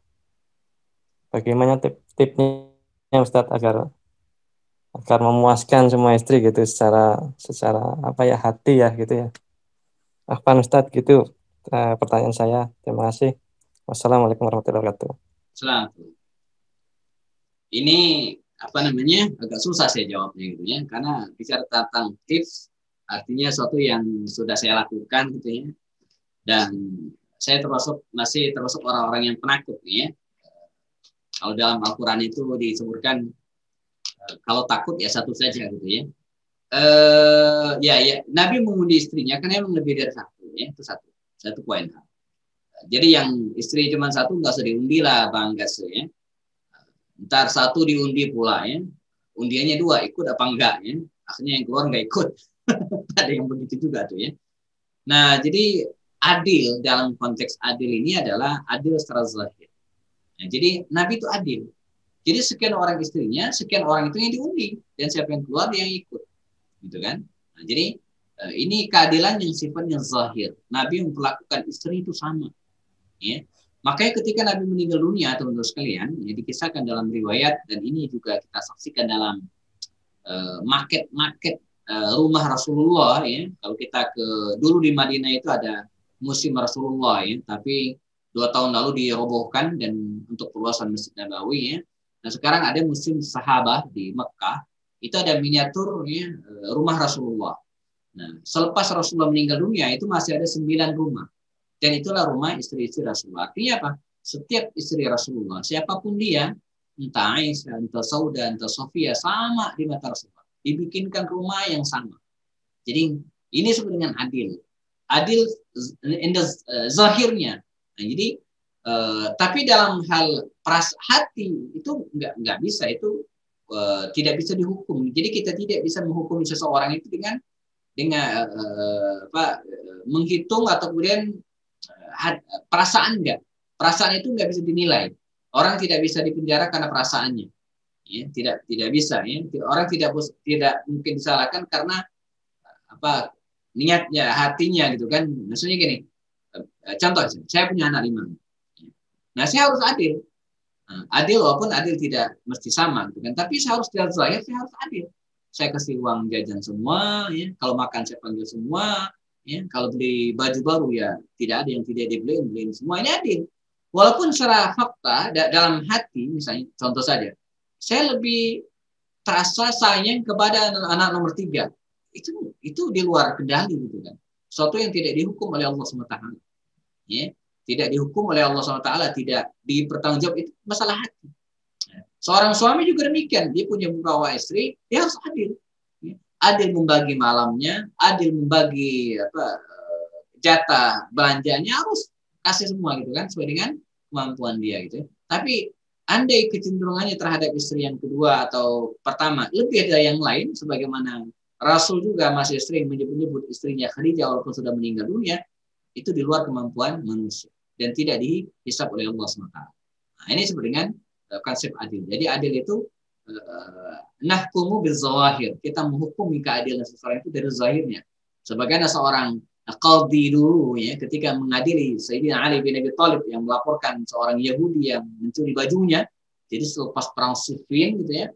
Kemudian Ali bin Abi Thalib khalifah melaporkan ke qadhi ini, ke hakim ini, bahwa baju besinya diambil orang Yahudi ini dan dihadirkanlah orang Yahudi ini secara nurani, maka qadhi hakim ini akan mengatakan ini baju milik Ali, tapi nggak bisa, dia harus mendatangkan bukti.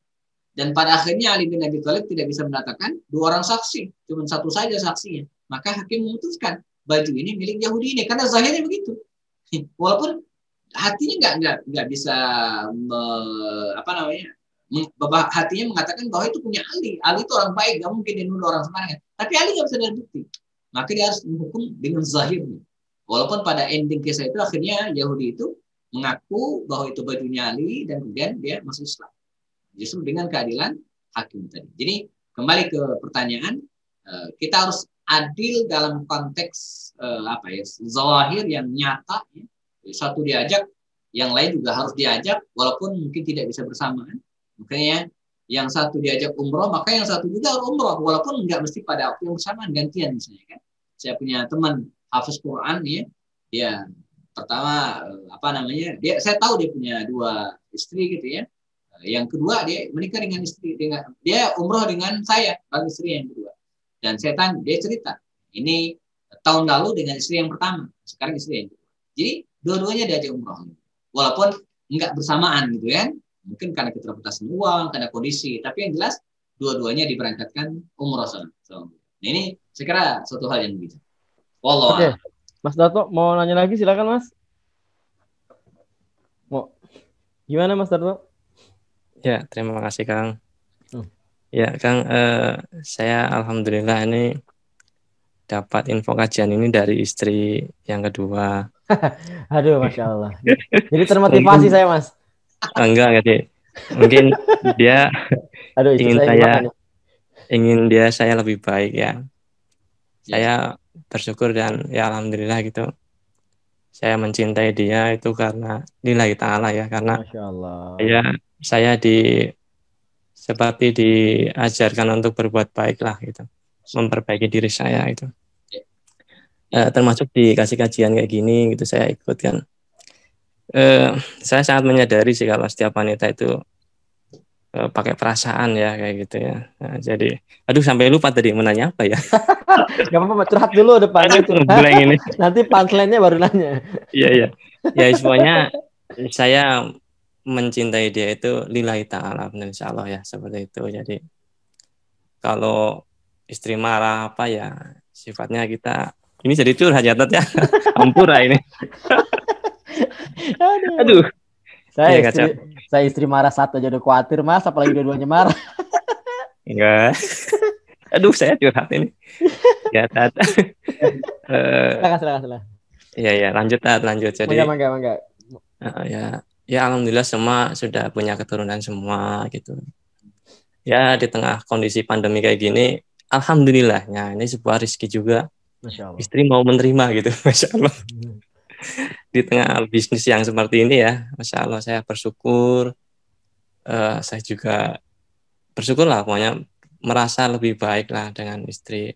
Semua istri punya hati lah, punya tempat di hati suami melalui ininya masing-masing gitu loh. Gitu kan. Kalau istri ini saya sangat bersyukur, saya lebih baik gitu. Orang hidup kan bakal mati, apa yang dicari sih gitu. Tentunya kan lebih baik lagi gitu. Jadi saya sangat bersyukur aja sih istri ngasih kajian ini gitu, mendengarkan Ustadz gitu kan. Ya Masya Allah lah ya, kita mencontoh baginda Nabi itu sesuatu yang luar biasa. Lembutnya kayak apa gitu ya, sayangnya kayak apa ke orang, apalagi ke istri gitu ya. Ke orang aja sayangnya kayak apa, apalagi ke istri. Itu Tat. Ya Tat, Masya Allah. Belajar Tat. Saya ini istri tiba-tiba kebangun nih tadi ya, tidur malah yang istri yang mana nih Mas?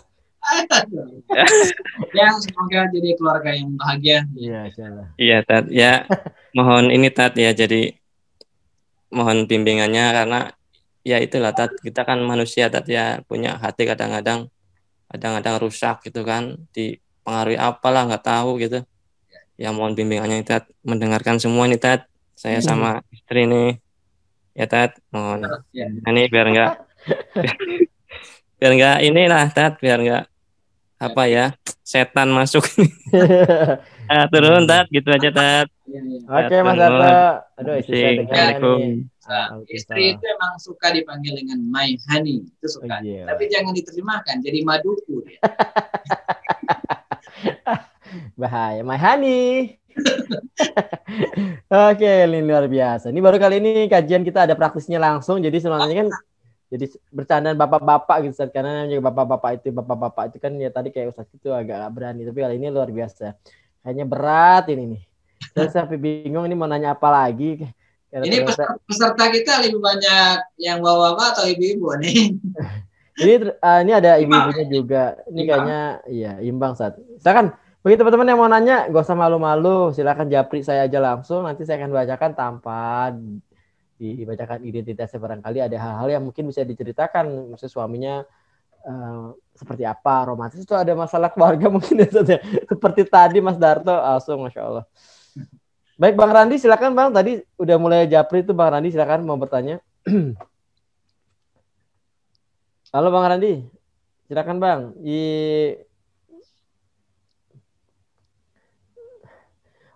Oke, ini dia Ustaz. Oh belum, istri belum bangun. Oh silakan.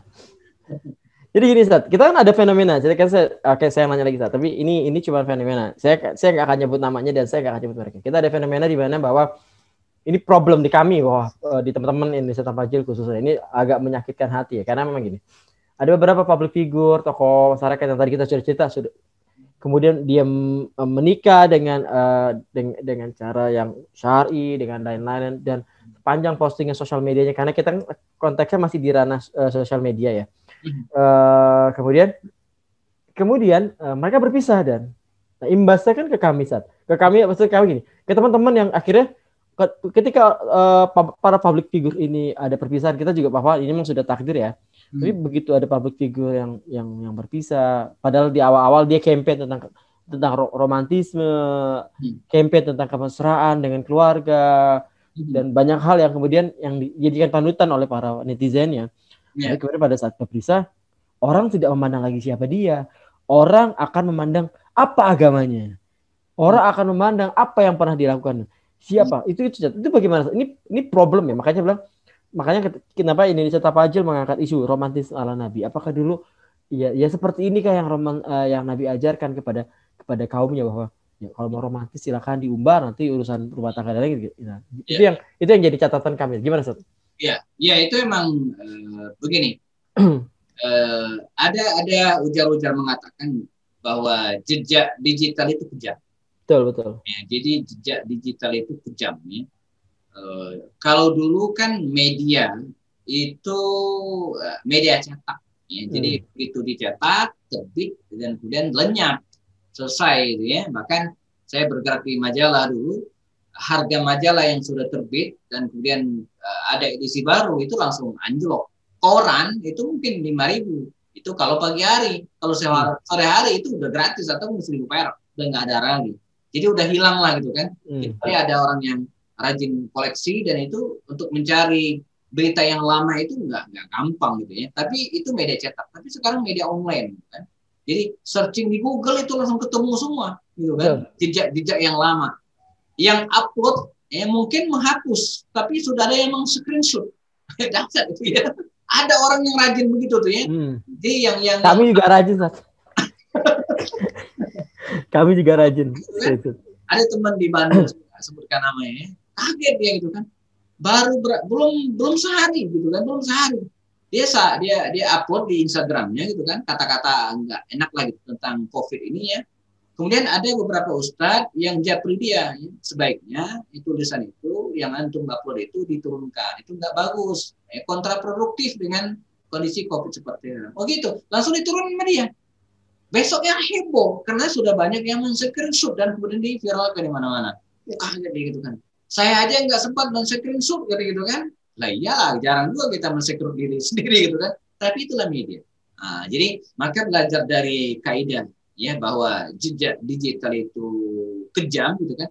Ini sebagai pelajaran bagi kita siapapun gitu kan untuk selalu berhati-hati ya, mengupload apapun gitu kan, mengupload apapun entah hal-hal yang sifatnya personal ya tadi itu hubungan dengan keluarga ya, dengan istri ya, ataupun bahkan hal-hal lainnya.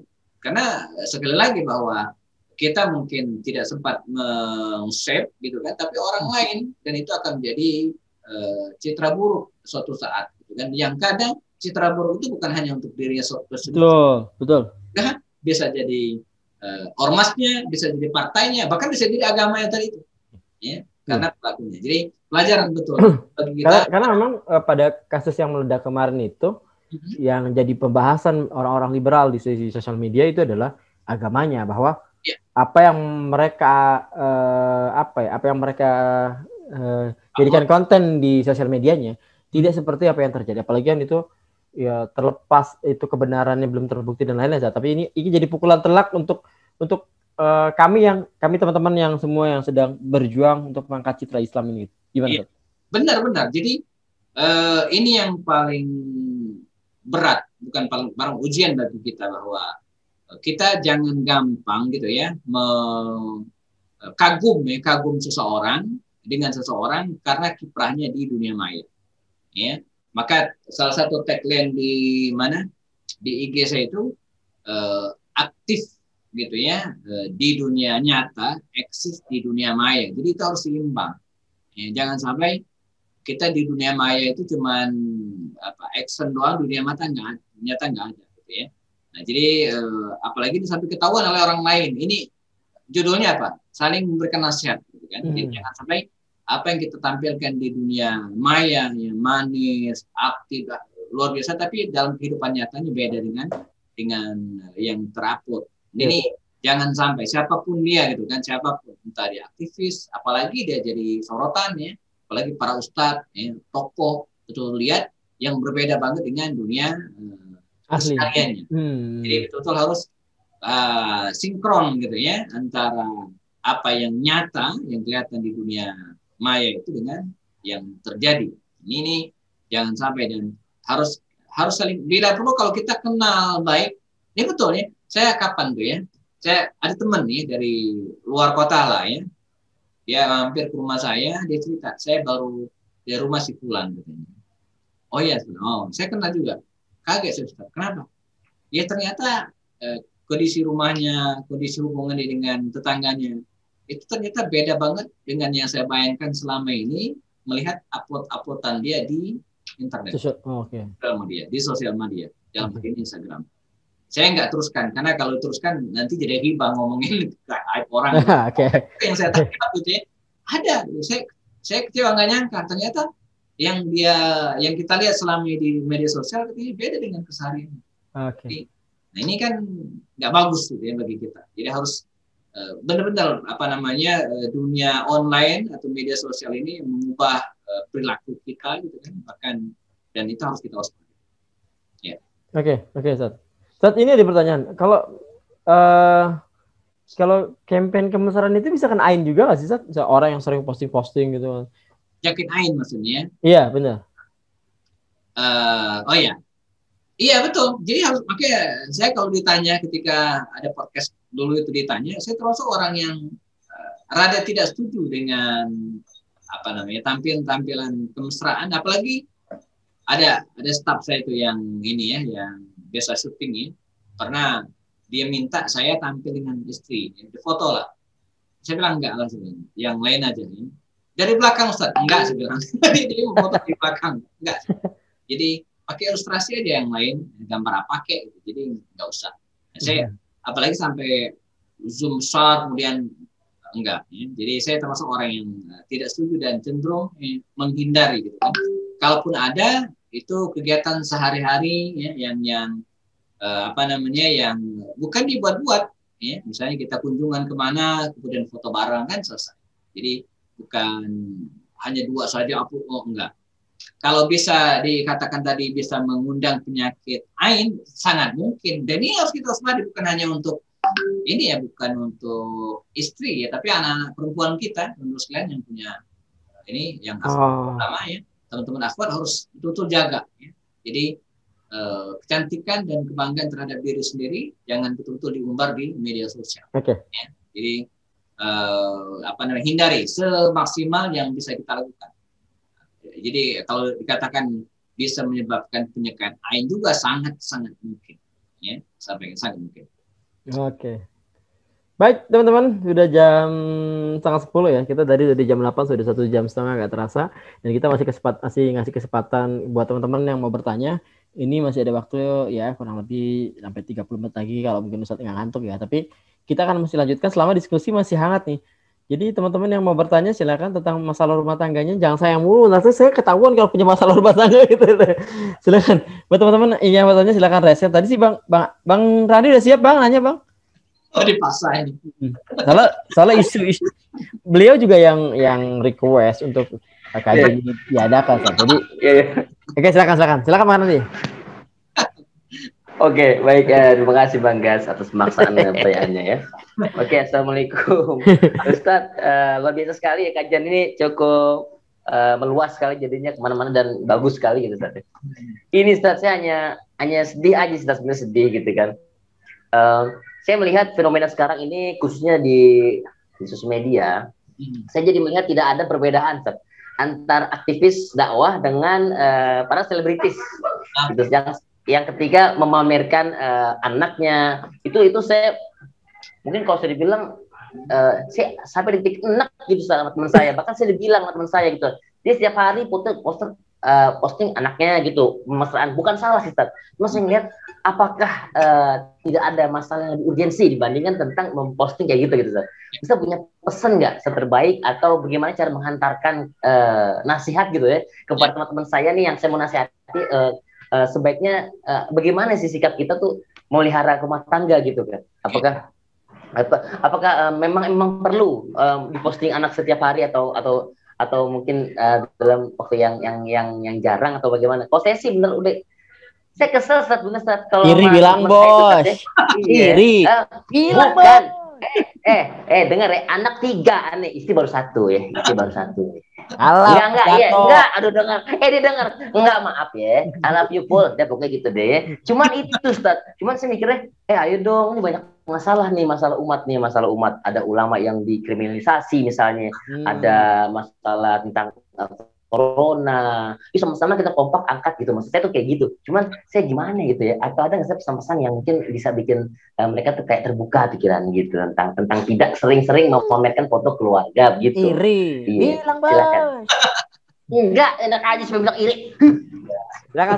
Ya, pertama emang kita harus ini juga sebenarnya ya, bijak, kan kondisi masing-masing orang berbeda dengan yang lain. Jadi, tapi ini konteksnya aktivis dakwah Ustaz. Ini ya makanya satu hal ya antara aktivis dakwah dengan selebritis tadi ya. Walaupun ada juga yang menggabungkan dua hal itu. Iya, aktivis dakwah ribet banget sih sebenarnya. Justru yang pada poin ini yang berat tadi, kita yang bukan selebritis ini mungkin bisa agak nahan diri. Atau kalau kita upload anak juga nggak ada yang lihat gitu ya. Iya, follower dikit. Followernya dikit gitu ya. Nah yang followernya jutaan itu yang di-upload apa saja akan jadi orang ya. Kita udah bikin konten jungkir balik siang malam yang like nggak nyampe 1000, pusing juga ya. Nah kembali ke masalah bahwa ya saya termasuk orang yang menyarankan gitu kan untuk menghindari ya upload masalah-masalah keluarga. Walaupun ada aja teman yang jualan baju gitu kan. Jadi Ustaz sesekali tampilan foto anak-anaknya dong. Nah, kalau sering nanti kan mungkin ada yang tertarik bisa jadi endorse ya, pakaian gitu kan. Kontennya bisnis. Tapi saya bilang enggak. Jadi yang lain aja gitu kan. Makanya enggak. Nah, jadi saya termasuk orang yang menahan diri gitu kan untuk mengupload gitu kan full. Apalagi kalau sesekali mungkin ada momentum misalnya Idul Fitri misalnya kan kita upload keluarga bersama ucap kami keluarga bla bla, oke gitu kan. Tapi kalau setiap hari gitu kan dia lagi mandi kita foto ya. Saya kalau salah pernah ada upload foto anak saya, tapi ada pesan dia pakai peci kemudian pakai masker gitu kan tertutup laki-laki gitu kan. Saya ada pesannya apa? Kita tetap jaga protokol kesehatan. Dan itu full pakai masker, pakai ini, jadi nggak kelihatan gitu kan. Jadi andai pun kita harus upload, ya tetap perhatikan itu ada pesan moral, ada sesuatu yang bermanfaat bagi orang lain gitu kan. Jadi bukan sekedar pamer, ini lagi mandi, beli ada mainan baru dan terusnya enggak. Jadi ini ke teman-teman semua yang hadir di sini, terutama ada 43 partisipan atau mungkin nanti yang lihat di YouTube, mari kita menahan diri gitu kan untuk upload hal-hal yang tidak penting ya. Apalagi kalau hal itu bisa menimbulkan fitnah atau bahaya bagi anak. Tadi disampaikan bisa jadi menyebabkan penyakit ain atau orang-orang punya keinginan tertentu terhadap anak tersebut gitu kan, nauzubillah ya. Makanya harus betul-betul kita jaga ya. Harus kita jaga. Dan kaidah sederhana ya. Kalau dulu kan begini. Tidak ada sesuatu pun yang keluar dari lisan kita ini gitu kan, kecuali akan dipertanggungjawabkan nanti di hadapan Allah SWT. Nah, hari ini mungkin berkembang. Dulu fitnah itu dengan lisan, riba itu dengan lisan, tapi sekarang semuanya itu bisa lewat uploadan. Dan semua yang kita upload itu ya, itu akan dipertanggungjawabkan di hadapan Allah. Walaupun kita bisa menghapusnya, ya, bisa kita take down bisa ya, tapi Allah nggak bisa ditipu ya, itu akan tercatat dan kita akan dimintai pertanggungjawaban. Karena itu kita yang teman-teman yang aktif di media sosial entah Instagram ataupun ya, Bismillah ketika kita upload gitu kan, pastikan ini mendatangkan manfaat bagi orang banyak. Ya, entah itu isinya tausiah, entah itu isinya motivasi atau kemudian informasi yang harus diketahui oleh orang banyak, tentu dengan cara-cara yang bijak.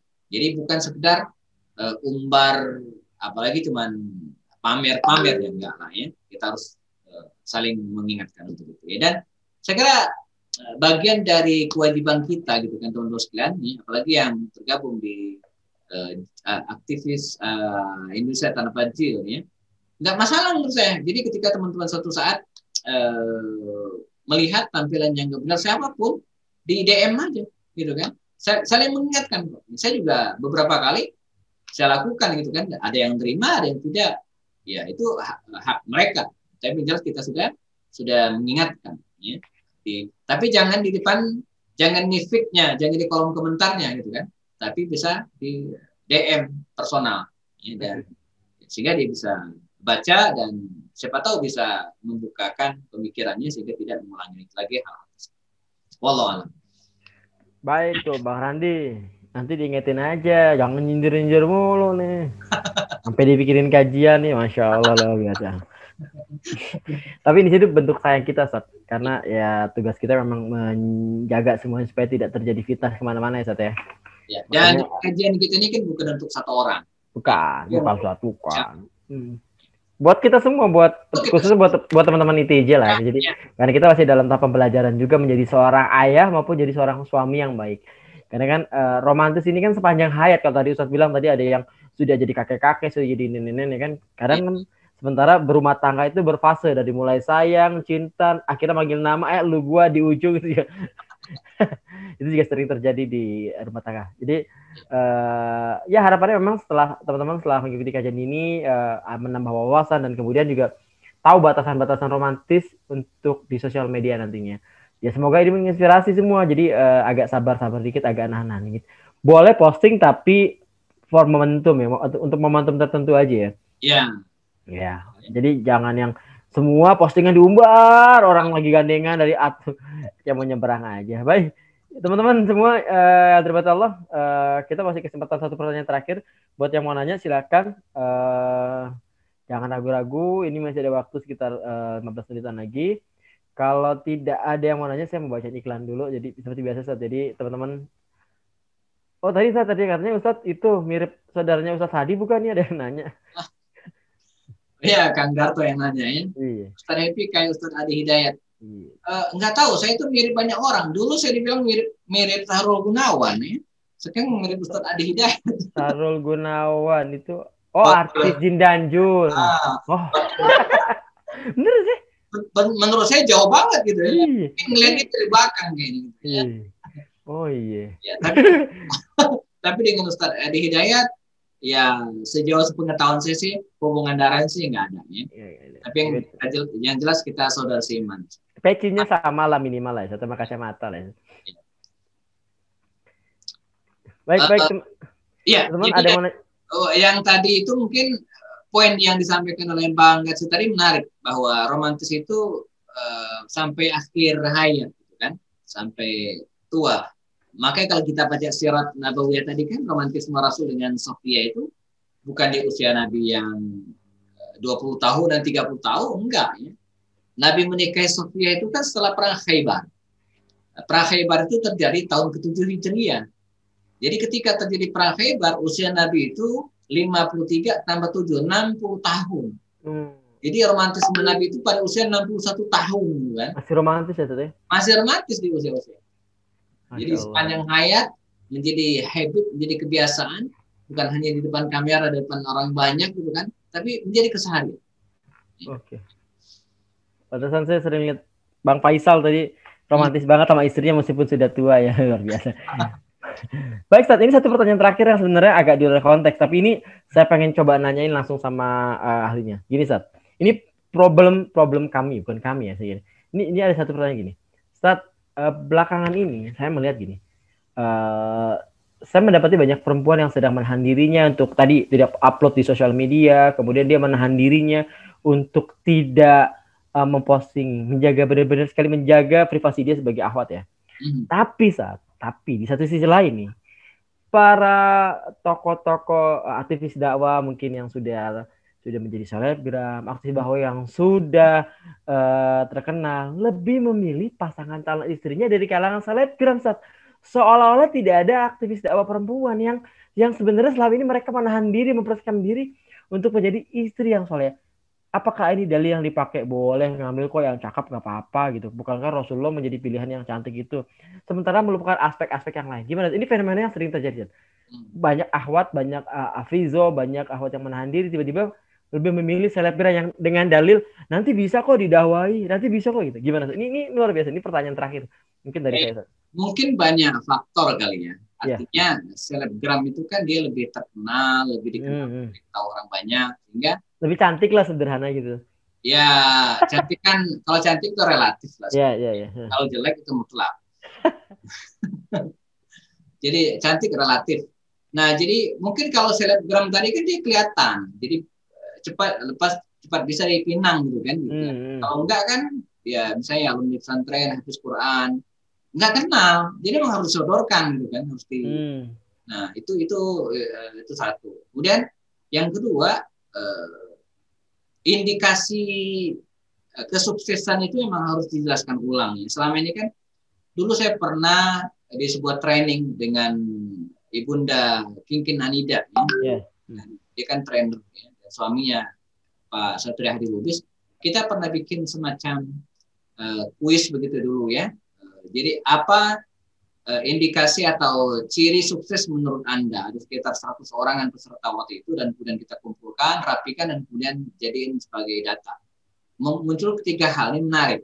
Jadi indikasi sukses itu adalah pertama punya banyak uang, yang kedua punya jabatan, berhasil jadi pejabat, yang ketiga terkenal.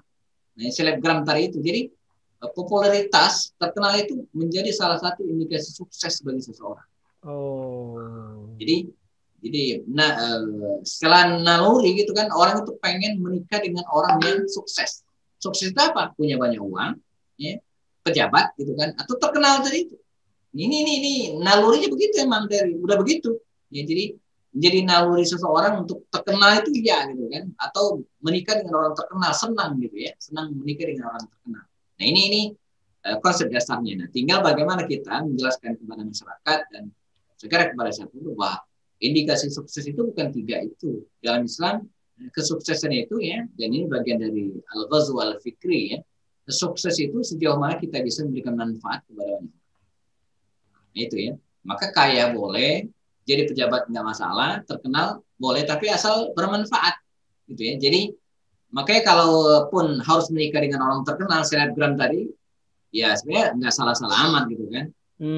Asal selebgramnya yang benar gitu ya. Jadi bukan hanya di media gitu ya, tapi dalam kehidupan nyata juga benar gitu ya.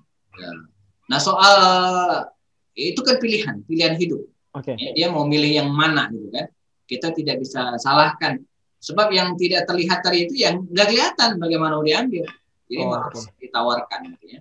Makanya dalam dunia yang seperti luar biasa ini memang susah gitu ya.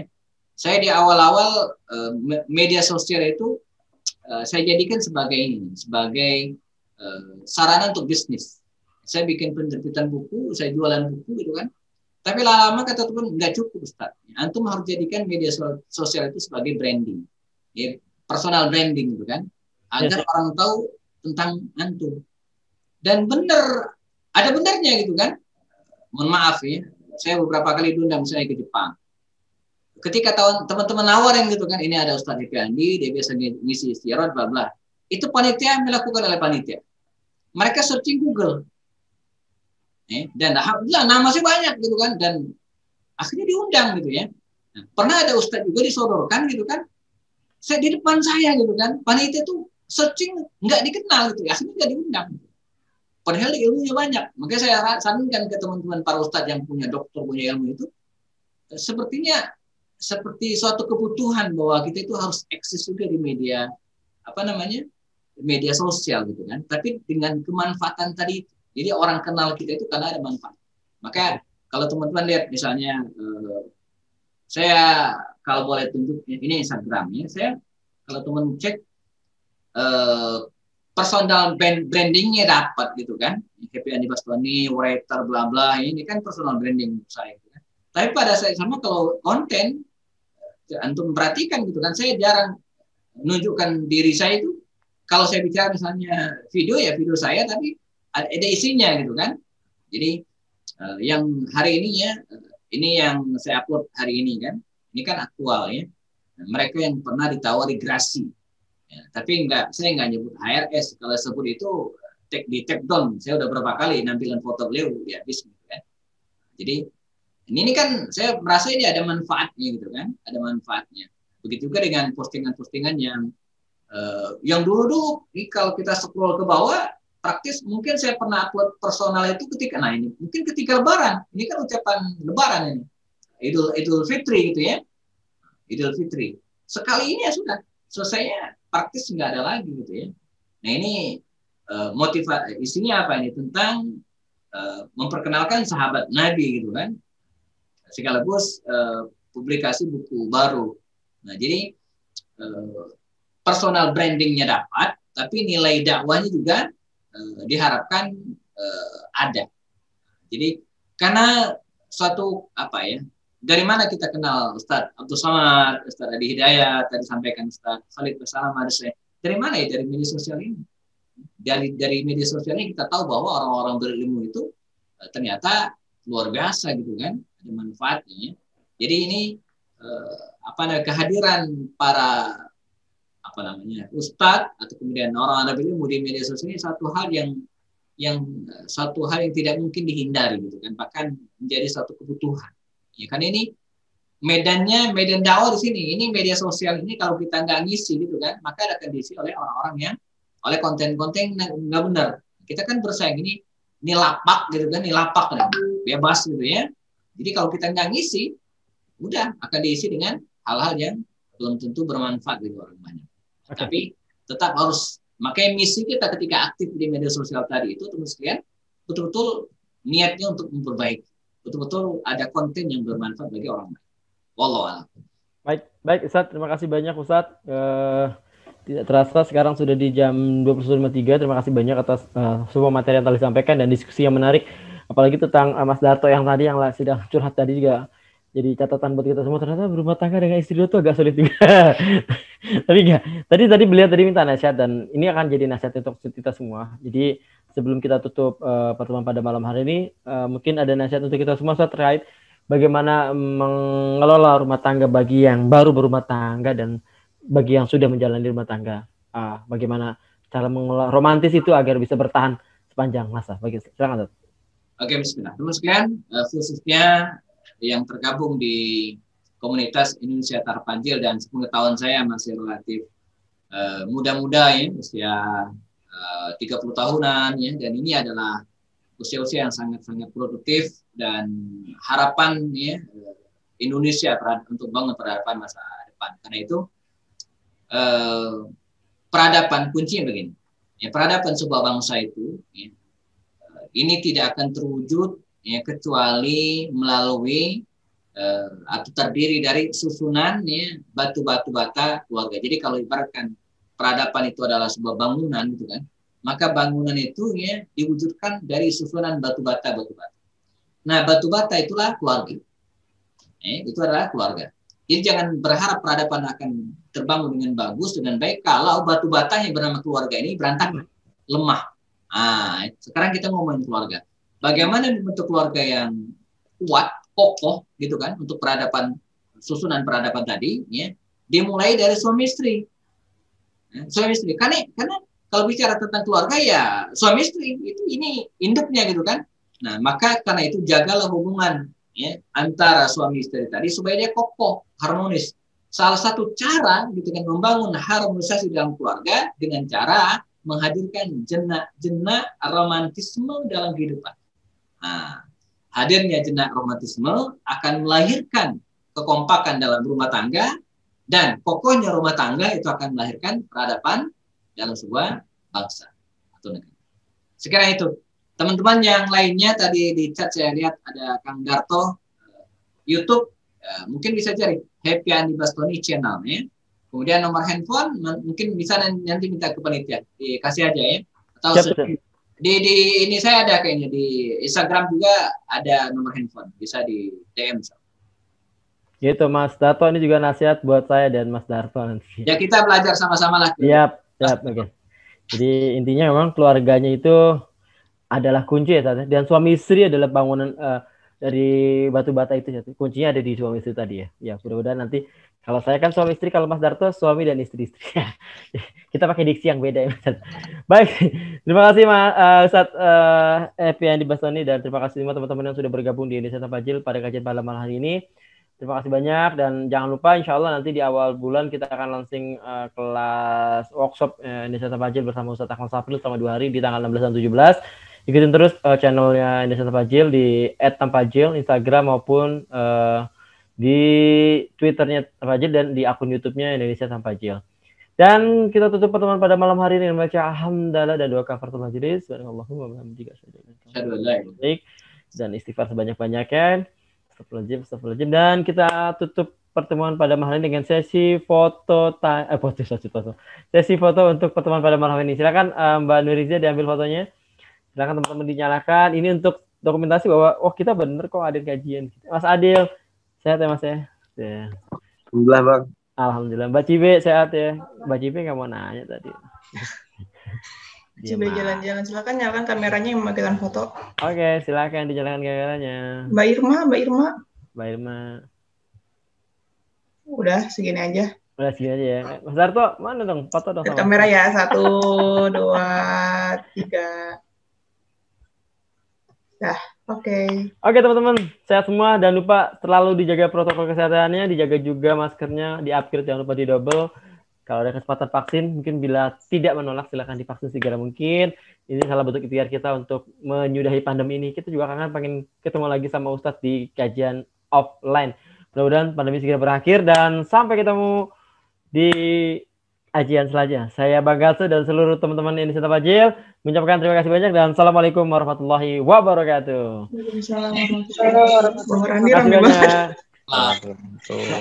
Terima kasih banyak Ustadz. Ya teman-teman semua. Syukuran Ustadz. Sama-sama. Mas Darto semangat ya. Semangat Bang. Saya langsung pamit Bang Gatsu.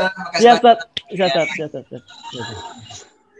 Bang Andi, Mas Darto. Ya, tadi